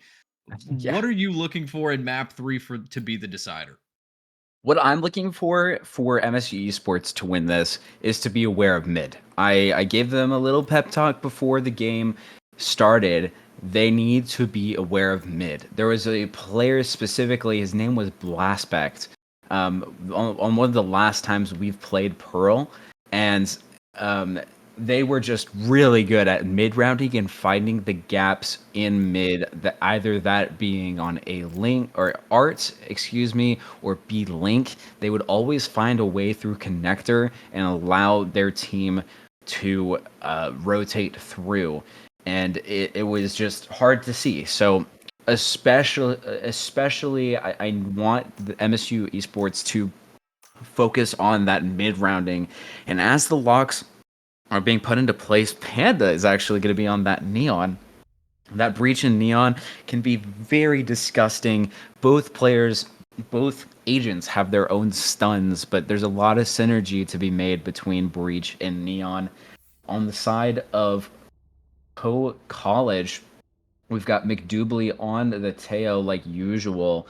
Wolf Dragon doing the three-peats for the Gecko. BMC Sniper on the Sentinel like usual, but with Cypher this time, we might see some wallbang trips on that A defense side, and Electro on that Yoru again, and Pumpkin actually on the Astra. So differences between the two controllers. Astra has a lot more post-plant potential, but Kevin Oyo is obviously on that comfort pick with Omen. So if you have any opening remarks before we get into this first pistol round, I'll leave it to you, Bailey. Yeah, I'm really interested to see how the Astra is going to play from Pumpkin. We saw Omen in map 1 and 2, a similar concept. Your Smokes character, Astra just having a little more to their kit, at least in my opinion. And then for Mississippi State, I'm really interested to see what Panda is going to bring to the table with this Neon. I completely agree with you. The Breach Neon combination, being able to flash and then sprint out to get those picks can do a lot here. It looks like Electro already, they invested into the Sheriff and is going to get the opener onto Solace, as Mississippi State had split between mid and outside A main, stalling after losing a member. Yeah, the push has not come out yet, and we've got MSU Sports has to know that all the players have rotated over for this take. Electro getting the one dig on Panda. You hate to see it there. 3v5 situation right now. Two players working up on dugout. Kevin getting extremely low, goes down to Pumpkin, trying to find some defense into Flowers. 2v4 situation. Both players have to find two picks of their own, as this site retake is coming out very, very fast. Okay, Yusk finds one of his own. Molly's coming down to stop plant. Wow. Great utility there from Dank Muffin, and that was Electro that went down. They get the trade as well. So after a scrappy entry onto the site, once they were able to get that spike down, they do inevitably win the round. Only one member staying alive. We'll have to see if the trend continues with forcing up after winning the pistol. But it's a great start for Mississippi State, if nothing else. You win another pistol, and you're able to try to start to build some momentum and turn that momentum into rounds. Yeah, I'm extremely surprised that MSU Esports made a comeback there. They spent a lot of time stalling on the A hit. Panda going down to BMC Sniper. The tripwire, I believe, caught him out of commission. Both sides have a player extremely low, that being Cypher. Dank Muffin falling behind, almost finds BMC Sniper, but goes down. Two players Portal go down closed. for MSU Esports side. Not a good situation, even worse than last time. Player 2v, standing. now 1v4 situation. Kevin Oyo, no chance of getting this spike off the diffuser. And not a round that you'd want to see as an MSU player. The buy round for MSU Esports does not go the way of MSU Esports and goes the way of College. I believe they forced that round. Correct me if I'm wrong. Looking at their economy, it does not seem like they saved. Yeah, I think maybe both teams forced up on that last round. We are going to see some Vandals invested, one Bulldog as well. But, you know, College not wanting things to get too out of reach too early, able to bring the round number back even. And for Mississippi State, now you're on lesser weapons, and you've got to try to come up with an answer to the member there, Electro, who gets another kill with the Bulldog this time. Yeah, I noticed that Electro doesn't actually have a C in his name, so I hope I'm not saying it incorrectly, but yeah. Anyway, that's just a small little remark. Very slow part of the round as per usual. MSU Esports doesn't have the weaponry to force out a round like they did. So yeah, Dank Muffin is definitely the person to watch right now. Hoping to find somebody through mid. Gets a little chip damage off of Wolf Dragon. Stalled out for the time being. 45 seconds left on the clock. Yeah, and I think Mississippi State may be trying to see if anyone was going to overextend from College, but to College's credit, playing very disciplined, letting not taking a lot of map control, but also 30 seconds not left. giving up a lot of map control either, just playing their sights and their sight lines. As the call is now made, they're going to split out onto that A side. They do make it around the KO utility. A lot of damage coming through, but BMC Sniper does go down to Yusk's Stinger.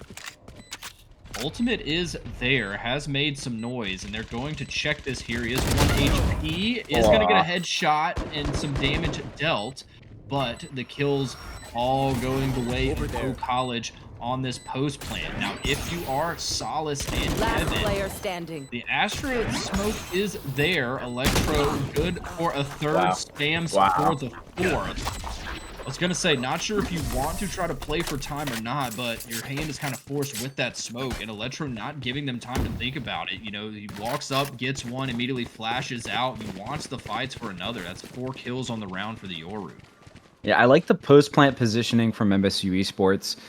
Regardless of the buy that they had, they still treated it like a normal round, and it's good to have those habits. Hopefully, whenever MSU Esports has more convincing buy, that sort of post-plant positioning will also be there and serve to aid them. And as we get into this small tour of the merch shop, this comics shop, we're getting into this fourth round, excuse me. Teo drones and finds, I think he gets some information that it's a B hit. Cypher decides to chill out in connector. Hyper aware of the mid presence. I like that he's putting both his trips in mid. Yeah, you know, the mid on Pearl, you know, so many different entry points, so many different angles to hold as we are seeing the action start to culminate outside of B main here. Mississippi State sending 3 players forward initially, now walking backwards, seeing that Electro is on this B site. You'd hate to think that they're pivoting based off of information of one player. Panda's still sticking around to play this fight. Maybe just making noise for the team. Dank Muffin has made it almost all the way to side. It's just Pumpkin here. The Vandal is going to find the kill. Not expecting the second, but keeps their life, even if they are body blocked for the moment. But in the meantime, Electro's Bulldog is going to take down Yusk. So this is so scrappy. Very scrappy, not going to find any kills on the rotation. Kevin Oyo is tucked away, but Electro gonna spot him out, call it out, is going to go down, had the number disadvantage there. Dallas gets the temporary shield back with that double tap, but swinging, does nice. take down Electro, but spammed out off of the angle. This way. Oh, that's a nice wall. Great wall from Panda here. Able to isolate the kills, gets 2, not expecting the third swinging close, but Dank Muffin left alive. The Nano Swarm was good to stall and brings it back to 2 rounds apiece. Mississippi State, a scrappy round like you said, but a round 1. Yeah, I like the patience from Dank Muffin. He, if you looked at the map there, you only saw like the end tails, the coattails of that interaction with him and Ashra, but they were in a vision war. Like, I'm just saying, like, if we pull up the map, Ashra was like chilling Art, and Will Dank Muffin was like a couple pixels from showing himself, and vice versa. It was really funny how close they got to each other without giving any info out. So Gecko holding that same angle that he has been for a long time, gets some chip damage off on him. Decides to chill out with the Cypher, playing it a pseudo high-low, playing off the trips. No, they're not. Fighting for this art control right now. A lot of information gathered. Yoru had pushed all the way up B main and saw that there was nothing there. Oh, wow. Back to spawn, and now it's gonna be a fight on site again. Solace does go down to Electro. Panda not able to find the kill either as the teleport comes through yet again. Utility from Tejo forcing out of the pit, but Dank Muffin's good for 2. Sniper and Wolf Dragon do go down. Spike has been planted. Kevin Oreo tapping away outside of the smoke, but the Stinger close range from Pumpkin is good for the kill onto Panda. It's not going to be a wall here that saves him. And Electro, another headshot onto Dank Muffin. The Odin had been invested from McDoubley, and a third round is going to go through for Kill College. A nice and methodical retake on that A site. I might be wrong here, but just looking at the trend of how it's going right now, we're probably going to see a very similar game to these last 2. Very close games. Both of these teams really want to fight for this podium position. Both teams really haven't had a high advantage when it comes to the round count. I mean, Co College has been up around 2 times now, but besides that, I mean, it's very even right now. Both these teams are dialed in. Both these teams have a win under their belt. Panda deciding to run into sight, does get Tejo droned and does deny that ult usage, and Yario decides to get away after getting stunned. So that plant is going to come down. It is planted for long. I really like that plant that they got out here.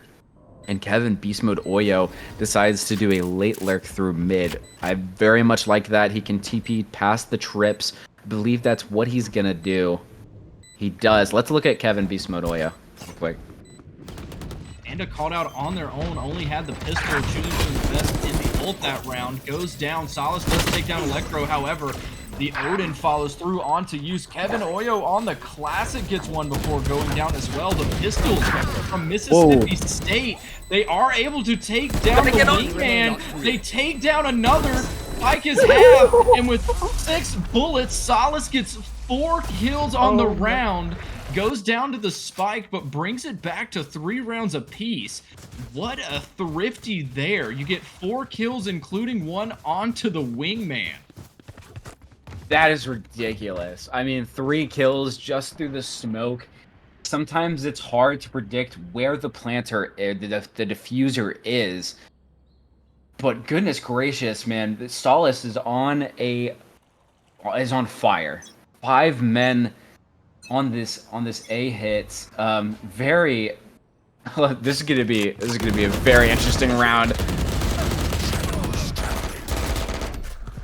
Yeah. Oyo got caught with a smoke in hand as the initial gunfight comes through. Is able to keep his life. Swings out wide. Is good for 1. Solace with 3 more kills. Wow. A very fast one there. Yeah, when pitted against each other like that in a 5v5, just straight up, it's gonna be most likely the team that has the better weaponry. The Yoru clone thankfully didn't get shot. I believe that could have been very scary for MSU Esports if they broke that instead, allowed them to work up with their close ranged weaponry. But MSU Esports clutched it out, a very quick round just to get it over with and to I guess stop this momentum or this I guess this mentality from building for MSU Esports. They just co-colleges. They knew that they were probably not going to win it anyway, and they wanted to get the round over with ASAP, like Rocky. Big defensive reposition here. Co-college not putting anyone directly on the B side. They had the one Astrostar. McDougall's playing close, but they is not going to take any initial fights. Tucked away in the corner. Spike goes down very quickly, and Mississippi State has their choice of post-plant setup. DancingBuffalo was peeking out mid and was on the lurk and does go down. Spots out multiple, though. That's where the paranoia comes from.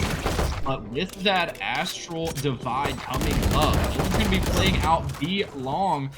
Kills coming through for Mississippi State, however. Electro's good for one. Wolfdragon finds his own and a second.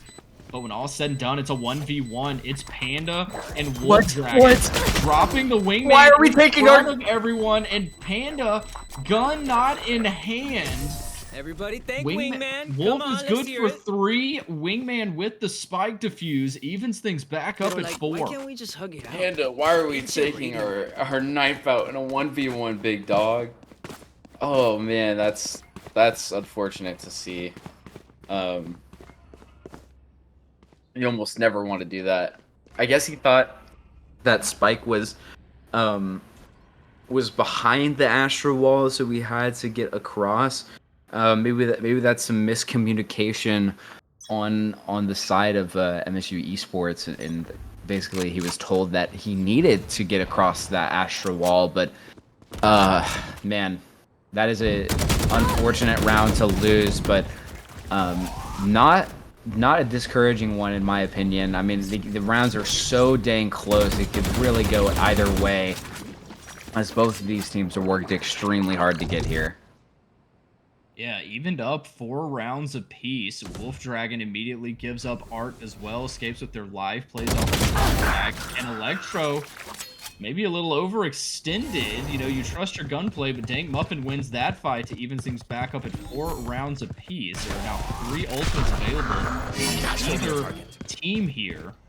Oh yeah. But after the mid connector rotation, Spike is now going to be planted in B after some utility from Tejo. Again, I've said it before, the Call of Duty kill streak agent. A lot of stall potential. The Armageddon coming through as well. Not going to hit anyone, but forces out Yusk into the crosshair of BMC. The Guardian is good for the headshot. Now, Evan made it around behind, takes down Wolfdragon, who is already low, does have a smoke left in his disposal. Yeah. That's Dallas. Nice. 1v1 gets the kill. Contract complete.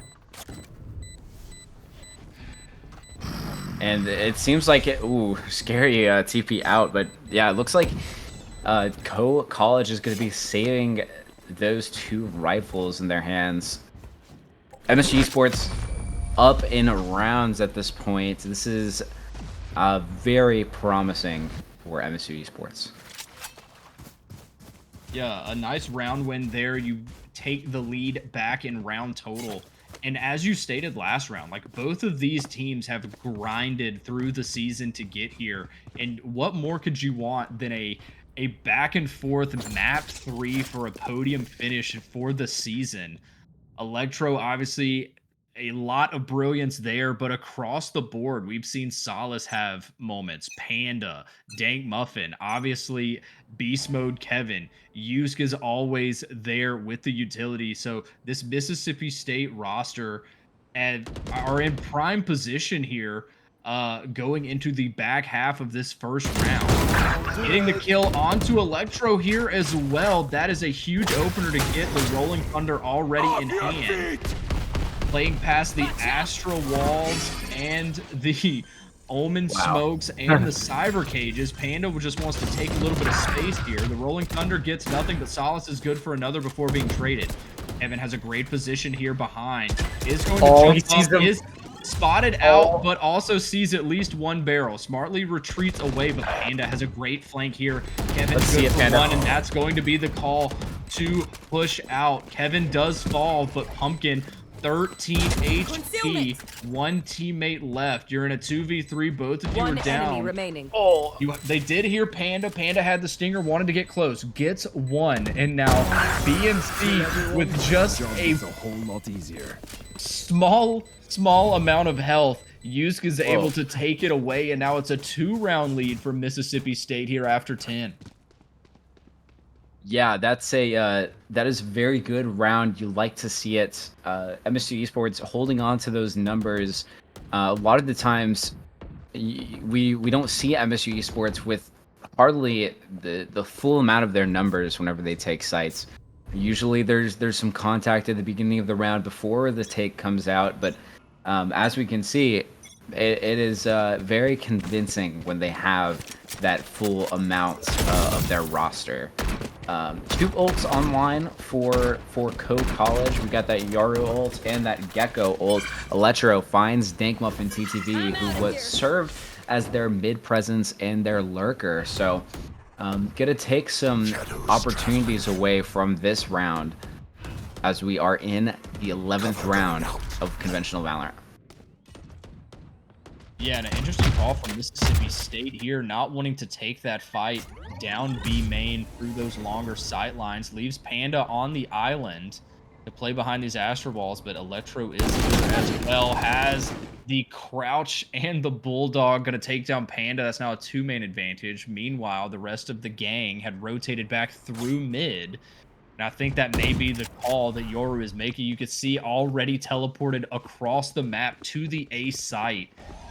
Already waiting on this rotate. Kevin spotted him out. Was good for one, though. But BNC in the corner was able to take down 2. Now it's all just Kevin. Wolf Dragon on this Bucky is going no kills either way, but has to get out of way of the Armageddon, or excuse me, not the Armageddon, just the artillery shells. Last round Pumpkin able to follow up there, and now last round of the half. Co College has a chance to tie this thing up before the swap. Yeah, I honestly think that both these teams have similar energy whenever it comes to their comps. So I'm not going to be surprised if we see a similar pushback when it comes to Co College's side to attack. It looks like MSU Esports is going to be playing a default right now. Tejo drones and finds nothing on B, and Solace finds an opening on Electro. That is going to allow Panda to find something through mid.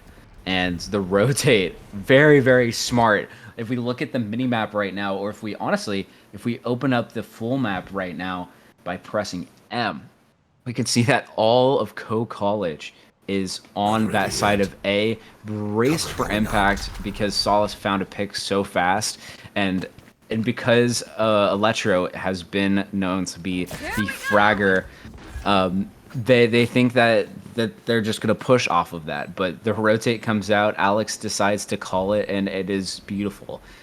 Co College has nobody in their corner to respond. And it is going to be a very low time retake for Co College. Already like 15 seconds spent. Nick Dugley finds one very luckily. Thrashel finds one. Panda has got to accelerate off of this lurk through a connector, and Solace honestly has to find this 1v1. And what's crazy enough is that the cyber threat. Is it going to be enough time? Yeah, by a second. 1 second, and 2 players at low HP. Switching sides. Mississippi State not quite able to keep the lead before the swap, and now Co College ties things up at 6 round apiece. There's 1 half left to determine who's going to be 3rd place in this division, and this is a tight matchup there after a crazy last round of the first half. I'm honestly curious if the cyber theft played any part in Rob Solis losing that gunfight. I wonder if he did get pinged in that 1v1 and it allowed it allowed BMC Sniper to find Solis in that ult. Very interesting interaction. It's honestly rare to see that kind of stuff happen.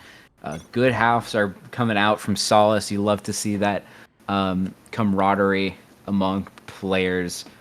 And 5-man B-Link is coming out, and Solis gets, expectedly gunned down. Didn't really have a chance there in the 1v5, even though he did try to tough and run. But Kevin Oyo, obviously, I don't even think he was expecting the 3 members that he faced off against. And now DancingBuffalo going to play a little more passive here, hearing the drone, wanting to step away from it. Your alarm bot gets triggered. You hear the plant. But now you're waiting on the reinforcement. Use takes down Electro.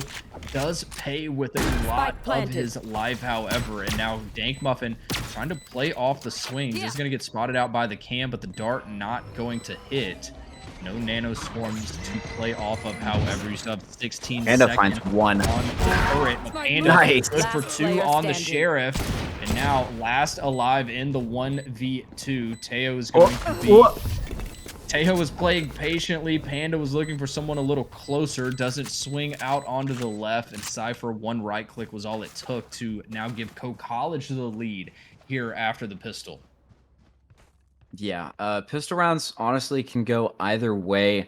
Honestly, props to College for diagnosing that they're going against a KJ, which is a lot easier to deal with when it comes to mid rounding. Going through mid, through to B-Link was absolutely MSU Esports' Achilles. And I hope that DancingBuffalo will be, whenever he does have a full buy, I hope that he will be aware of controlling that mid presence. Right now, the call is all A. Forced out, is able to tuck away behind that Astral Wall. Oh my goodness. Ability to stay alive. No one's fallen yet, but Spike has gone down. DancingBuffalo may have a bit of timing here. I don't think no one cleared him out, but Electro also has stuck their way around back behind. There is that Stinger. Has found 1. The Cyber Cage is out, but the Astrostar is going to pull DancingBuffalo off before you can get to the halfway point. Kills are coming through. We do see the Phantoms forced up and the Guardian from BMC as well. So the force pays off. You keep 3 members alive with your rifles, and an 8th round goes to College. Yeah, it's hard to commentate around that was so favored for the side of College, but thankfully MSU Esports found 2 picks of their own to do some damage to the bonus that College has in front of them now. I've never seen this part of the map before. Pretty scenic. Shout out to Riot Games for putting effort where it really does not count. All for the spectators, honestly. Yeah. Now College bringing those forced up rifles over, and Electro taking down Panda is the opener, but Use gonna have a chance here. Takes down the clone, not able to get the tap fire onto Yoru themselves.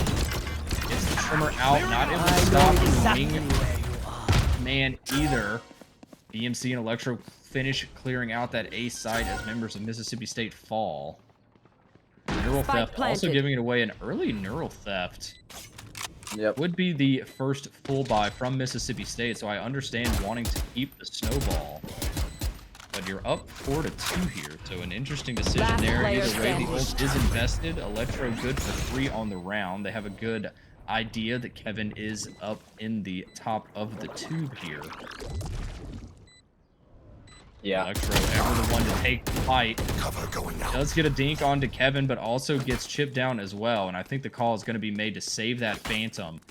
Keep the weaponry that you can. Not a favorable situation in a 1v4 as Spike ticks down. So hunt is on. Not sure if anyone from College is going to be able to grab the Phantom from Kevin Oyo.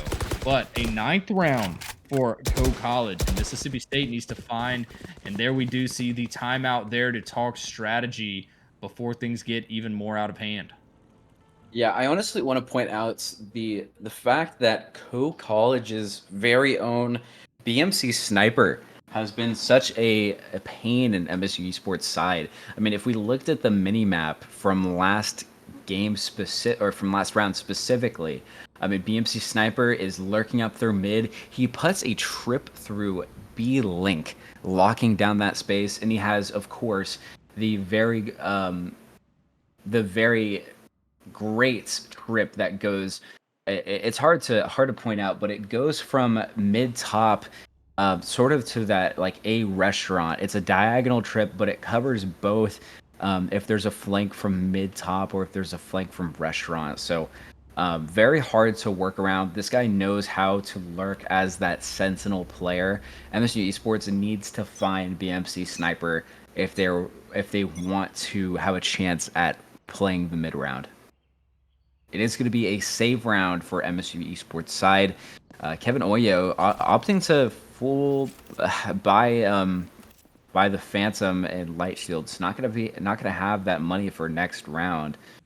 Hope a teammate can tell him to lay off on the big spending, but looks like he's going to take that gun. Yeah, Solo holding B, opts for the Phantom. The rest of Mississippi State, a lot of mid presence here, maybe hoping to overwhelm any attackers and try to pick up some rifles if they can. However, as the W key comes through out onto Art, Panda goes down. Dank Muffin's good for one with the Frenzy before being caught out as well. So the 4-man stack in mid is only good for 1 kill. Spike hasn't gone down yet. Electro wants to get in the action, popping that Yoru ult Spike just planted. to try to find some more people to kill. Yeah. Instead, finds the judge. Ah. Use not able to get the second kill, however, at longer range. That judge, yes, it's a full auto shotgun, but the spread on those pellets is Last quite player standing. large. Doobly is able to clean up Kevin as he tried to take down the spy cam, and now Solace's Sheriff is alone in a 1v3. See the shoulder peek. But as they are alternating peaks here, he's going to get one Vandal. 8 HP, though. Looks like the Vandal may just be all she wrote for this round. As you give up a 10th here, that's double digits for Co-College. But Solace has a Vandal. We saw a bit of a half buy, a light buy. We'll have to see what the investment is like for Mississippi State for the last few rounds of this one. Yeah, MSU Esports had a very strong fight when it came to their attack side. Just MSU Esports has to figure a way to take space when they're giving space. And this game is a give and take game of just space being taken and given, and MSG Esports can't just be giving up space. If we are backing up on A, needs to be lurking through mid or challenging that mid presence. It's always a game of cat and mouse, and so yeah, like if I'm Kevin Oyo, I'm working up all the way B right now, just holding that space. If they rotate, it's pretty much over for them. So yeah, Solace, whoa, finds a nice tap off of BMC Sniper, who is known to be the lurk. Probably was the one to call to rotate for the site take, but he does go down. 4v3 situation right now. Wonder if Co-College is gonna still pop out of here, or if they're just gonna chill. They have 40 seconds left on the clock. Let's see what they do. Found them. Yeah, they haven't made a bunch of noise. They did lose 2 members, but haven't made a lot of noise otherwise with their remaining players. Electro going down did stall them out a bit, but the rest of the team looks like A is going to be the call. The Teo drone Shoot that, yeah. them out. They knock down the wingman. No One plans enemy here. remaining. Wolf tried to be initiator and goes down as well. Dank Muffin and Use clean up the remaining 3 players, and the first round of the second half goes to the way of Mississippi State here, and they find a 7. That's what we like to see. Just re-clearing that space where a lurker could be possibly is paramount to winning. Rob Solis was sus of the A main presence, found BMC Sniper who was lurking up. He's actually the top frag at this point. Yeah, BMC overtook Electro last round as the top frag for Co-College. Now Panda's cheated up, not expecting the walk down mid, and then immediately walking back up mid. So Co-College is down. Walking up, getting a kill, walking backwards. Does get the kill in mid, and it looks like the call is now being made. They're rotating over towards A. 2 nanoswarms invested from Dank Muffin to stop it, but looks like they're just going to plant out in the front of the site and then go play back in A main. An interesting decision there, not taking Spike all the way up to the box in the middle of the site. Rolling Thunder goes through. Astral Divide as well, and this is why. You have your Astral Divide, you have to walk through it to get to the spike. Solace takes down Electro in the lead. Kevin Oyo's up top, does get the spike, but Crash goes through and doesn't see it. He does find one that pushes through. Spike's already got it over halfway. The blind doesn't get him, but Kevin goes down. Let's the clutch go. comes through, however. Every member falls, but not in time. Wow. And that's an 8th round for Mississippi State there. That is so big for MSU Esports. There's a lot of trust that had to be there for Rob Solis to stick that plant. Kevin Oyo defending the diffuser with his life, understands that it's halved. Ults invested on both sides. Yusk invests that Rolling Thunder, but Astra invests, I believe it's actually, I don't want to be corrected if I'm wrong here. I'm not sure what the Astro Wall is called. I believe think it's something Cosmic Divide. Yeah, Cosmic Divide. Divide. They also use Thresh as well. Yes, you're right about that. And it's nice to see MSU Esports winning the rounds, even with such broken and round-changing ults. Solace finds 2 of his own. That's a huge opener for Solace, able to escape with their life as well. Dank Muffin takes down Electro, so it's a 4-2 man advantage here for Mississippi State off back-to-back rounds. Panda holding on, no rifle in hand, but don't worry, the ultimate is there if needed. Does have the Sheriff as well. Solace on 1 HP, gonna play more passive behind these Astra smokes. Wait for them to push, but Use. This is what he likes to do, flash himself out. Not able to find the kill on the swing, however. But Solace wants to get out on the action now. Does take the ult. Loses the tap fire to Pumpkin, however. Kevin and Panda able to follow up the last 2 members alive for Mississippi State, get the kills, and bring the round differential back to within 1. Gotta go. Yeah. Very exciting to see this switch up for MSU Esports. I'm honestly pretty surprised that Co-College has not opted for a timeout. They haven't timed out at all this series.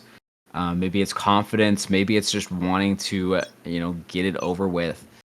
But as we get into this 20th round of conventional Valorant, let's see what both teams have in store for each other. Use gets some nice chip damage off, and Solace is very acutely aware of the lurk. And timings BMC Sniper, good on him. That is huge.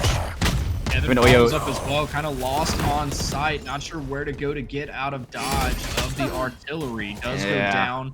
Panda swings and falls as well. It's 3v3 after the initial gunfights take place, but Solace has staved off this Co-College pressure onto B site here. Playing around these Astro Walls, also going to have Use and this Guardian. The jump peak sees all 3. Solace is good for 2 more, and now it's just Astra. Doesn't have spike control. Going to try to smoke themselves out. Yeah. and It's not able to get away. Dank Muffin was there on the flank. There was no rifle saving and no round winning there. Evened back up. It was tied up at the half. Co-College takes 4 straight, but Mississippi State answers. It's 10 rounds apiece here. yeah.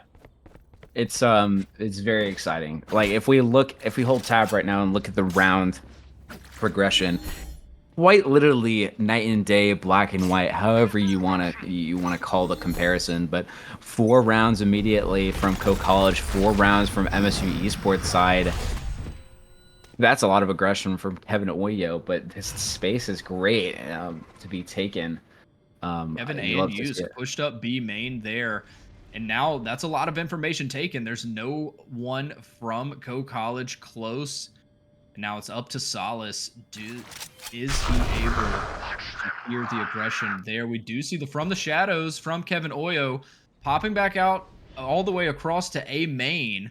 Is going to get back to his original position. Not sure if he was shot or not from that side, but Hughes running up. Does take down Pumpkin, gonna flash his way back out. That could have been very dangerous in giving a rifle over to Co-College, but doesn't. Solace does go down to Electro, able to find those sheriff shots. Not expecting the elevated angle from the Yoru. Does grab the rifle and teleports back. So 4 members apiece, 35 seconds on the clock. Kevin Oyo spots out another, but is going to fall. I am really liking the patience I'm seeing from Mississippi State here, not trying to initiate a lot of these fights that they're seeing. And we see Dank Muffin, if they come A, he does I know have exactly where you are. The neural theft coming through, going to be spotted out. Electro is going to be up in Panda's face. The flash comes through, but there is the Killjoy ult trying to stall. The plant's coming through, but they're going to have to get out of dodge. The alarm bot is triggered, but Kevin takes down BMC's sniper. Get on site, get on site. No players detained, you have to get on site. Electro had an angle, but the paranoia comes through. It's a 1v3. Kevin Oyo already has 3. Dank Muffin on the plant, and Hughes not gonna give Electro the chance. For the first time in the second half of map 3, Mississippi State has taken the lead. They also have 3 rifles to carry over as well. Yeah, I'm very happy to see this turnaround. I'm excited to see if we get an interview. I'm not counting my chickens before they hatch, but if MSU Esports wins, I'm super curious to see what switch flicked in on their brain. I know it's got to have a component of Rob Solace handling that mid-rounding, taking away that space that BMC Sniper has so graciously taken from us in the past. So I'm very ecstatic to see the rest of this game unfold. We've got about 3 rounds left in conventional Valorant. Solace escapes with his life, peaking almost 4 players. Good on him for not getting caught out. 5-5 still in the round.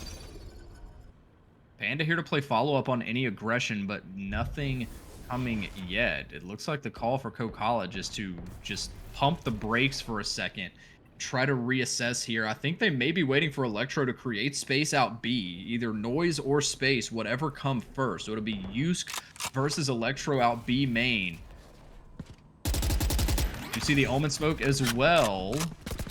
Well, Smoke Spam does have him down to 1 HP, having to teleport back to the rest of his team. Now they're stacked up outside of mid here. So you stove off the initial aggression. Now Electro is going to have to play the opener because you're 1 HP. But Solace isn't letting that slide. A headshot knocks down the Yoru, and now Panda's falling back off of Art because that is where the rest of Co-College is flooding through. No flash is going to be landed, and the stun's going to stop things as well. Big the cyber stun. stage may be invested. You don't have the sight lines. The Cosmic Divide as well is going to split this A site.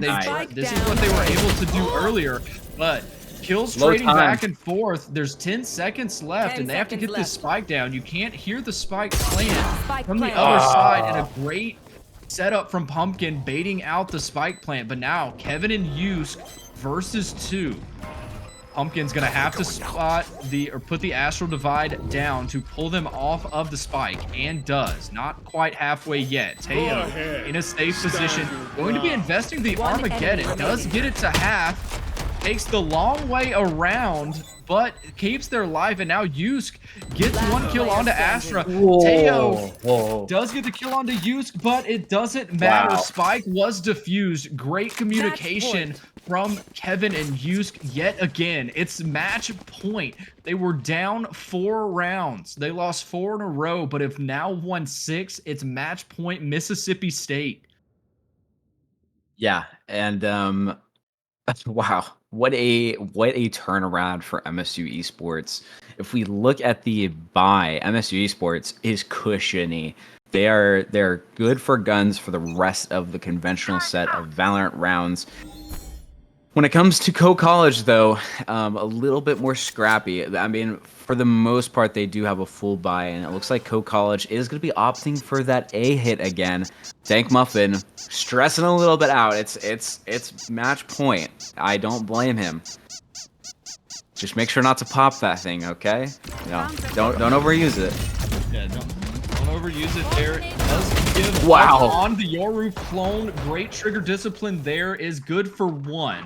However, Electro has made it all the way back around behind side. It's going to be Yusk and Electro yet again. Not able to find the Tapfire, and Electro wins out this time. Kevin Oyo does get stunned down from the trap wire, so he's going to be revealed as well as away from sight. We're stacked up outside of Art here. Electro's playing on site by themselves. Everyone else is behind the Omen smoke in main. Oh, man. Electro gets Panda. Has initiated the 1v1s. Kevin does take him down. Solace good for another. It's another 2v2 here that could end it. Oh, the fake smoke. Solace can't get the kill. Doesn't get it to half HP. Does spam it. You gotta smoke it and stick it at this point. You did get it to halfway, and it is going to happen. Kevin's able to clutch it out. You got it to half HP behind Solace's defense, and then pros don't fake. You stick it behind your own smoke, and a come from behind map 3. You lose map 1, you win map 2 fairly close. You come from behind in map 3, and Mississippi State is your 3rd place placeholders in your NECC Division 8 finals. That is, wow, what a round to end on. I'd love to see and go back in the VOD and see how close that actual last round was. That is ridiculous. Like how close the defuse was between Kevin actually dying. What a good round. We will get into an interview very, very shortly to hear how our very own players made it on the podium. And I'm especially curious about that last game, that last map. So don't go anywhere. We will see you guys in an intermission very shortly.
Welcome back. Thank you for your patience. We've got a special treat after that map 3 victory. We don't have one. We don't have two. We've got the entire 5 stack of your MSU Valorant Black roster here in the call with us to answer a couple questions.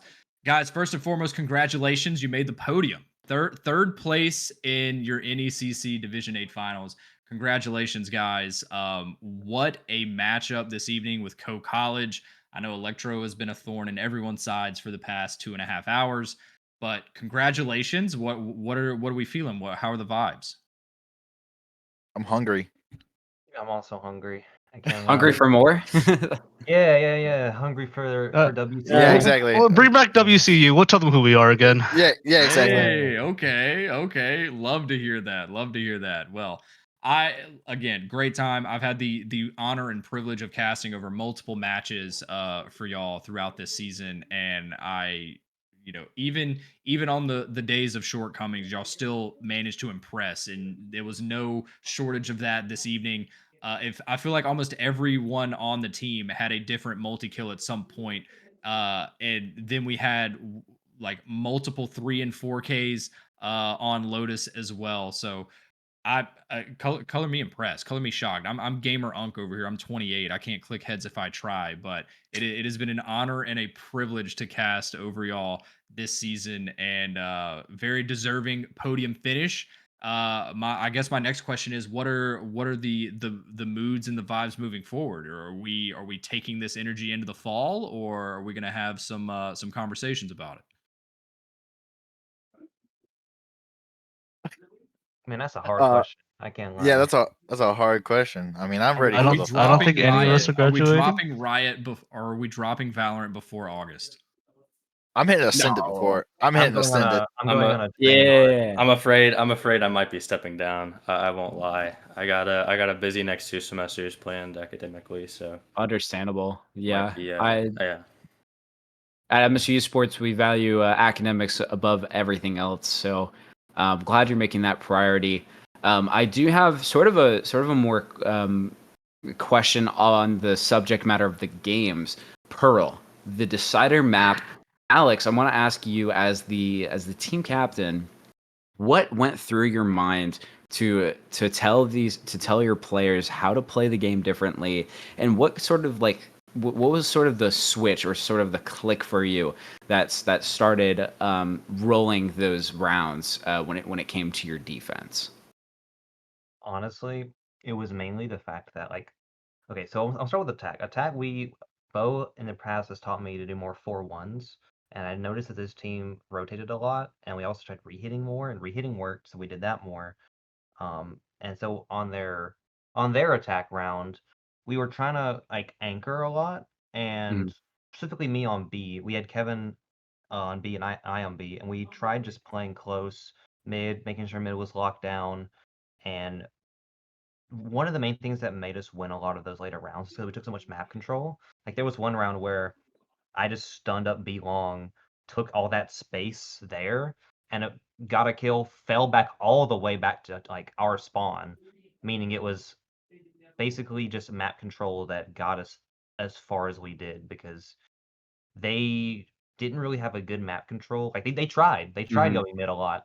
But we were able to shut them down once we learned how they played, but it was definitely a difficult Yeah. adjustment to make.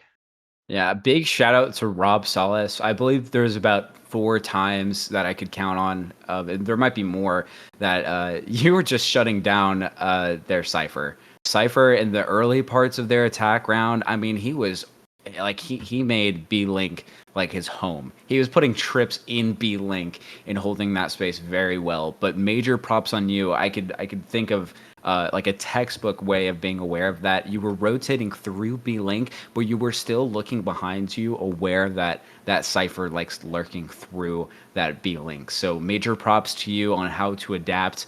Half of the battle of this game is learning how to adapt around habits that are formed in the mid rounds and in mid game. So major props to you.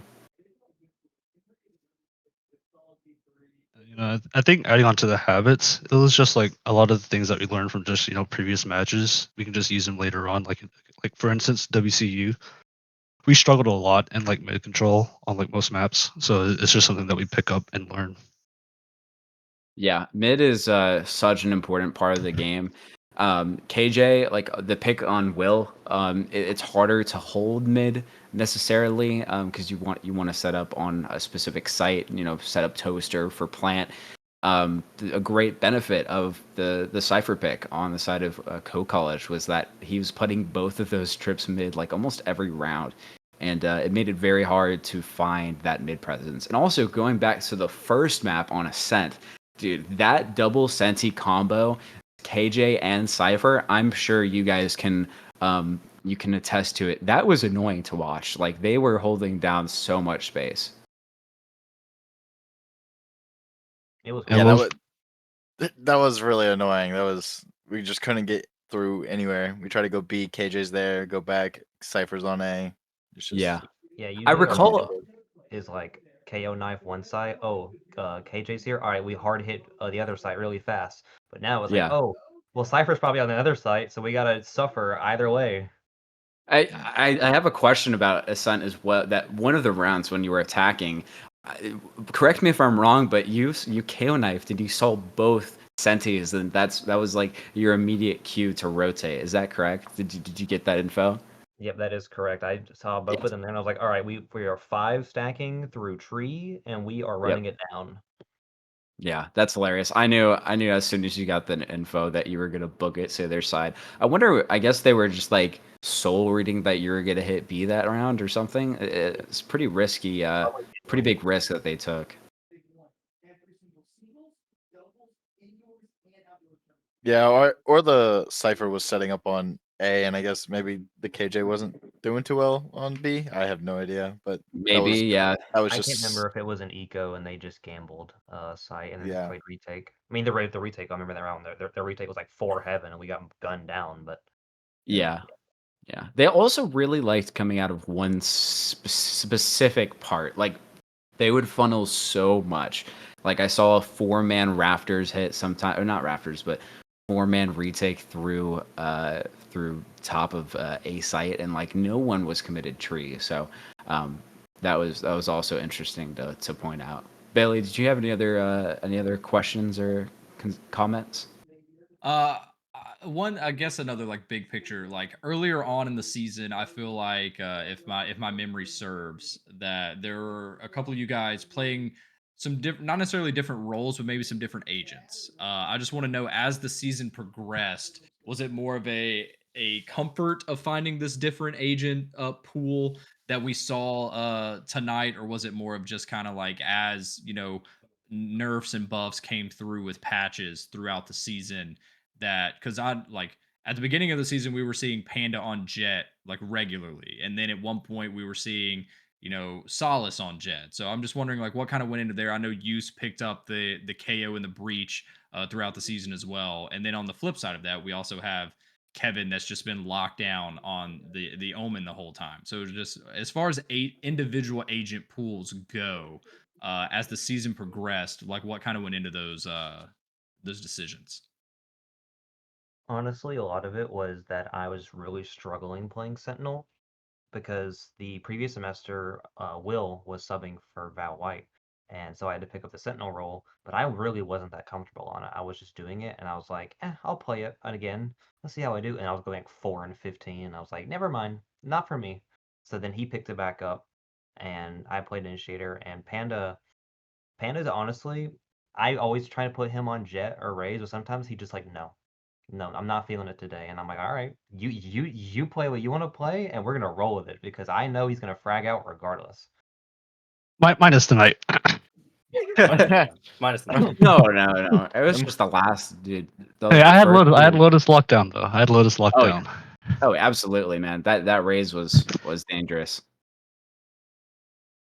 Rob played a lot of ISO because of his CS knowledge, and I was like, all right, just play ISO. It's the most simplistic gun wise, and he played a lot of ISO tonight. But also, he started picking up Jet because I was like, all right, how's your op skills in CS? He was like, it's okay, it's pretty good. So we started experimenting with that, and I was like, oh crap, this guy's a shooter.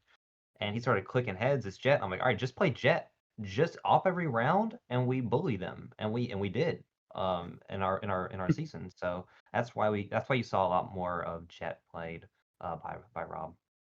Yeah, and I think when we got later on into the season, as we get into teams that are more not necessarily super structured, but just more organized and coordinated with one another with their utility. For me, at least, it was I had to get better at taking the space because, again, like we are saying, coming from a CS background, using abilities to take space was not necessarily my comfort choice, what I was used to.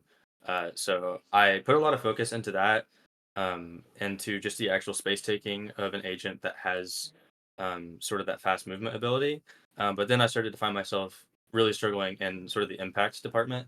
I was having a hard time feeling like I was making an impact on the round, if that makes sense. I felt like a lot of the util, in a way, is selfish. I think like on attack side, it's useful with a team if you go with the team to take that space. But I was feeling on defender side, I felt like I just couldn't do anything with the team. And even though ISO's a lot simpler, I still feel like his util set does more for the team. You can play around teammates a lot more with his util than you can with Jet, at least in my experience. And so I think that's when we made that switch to ISO. I felt a lot more freed up, but at the same time was also able to do more with my team, and I think it just felt overall more comfortable. And I think we could just see that as well in the overall team dynamic after that first map. So that's kind of how the agent progression has gone, at least on my end of things. Nice. And it obviously paid dividends with the podium finish here in the finals. That has been your MSU Valorant Black roster, guys. Once again, congratulations on the third place finish this season. It has been a pleasure to watch you all perform this season. I've been Dancing Buffalo alongside Artemis. All of you guys watching at Twitch, appreciate y'all. Be sure to study. It's final season, not just finals in the server, it's finals in the classroom. Get your work done, drink some water, stretch so you don't have that shrimp back, and make sure you eat something that's healthy for you every now and then. But that's going to be it I for never us. study. Have a good night, and we will see y'all next time. Hail State.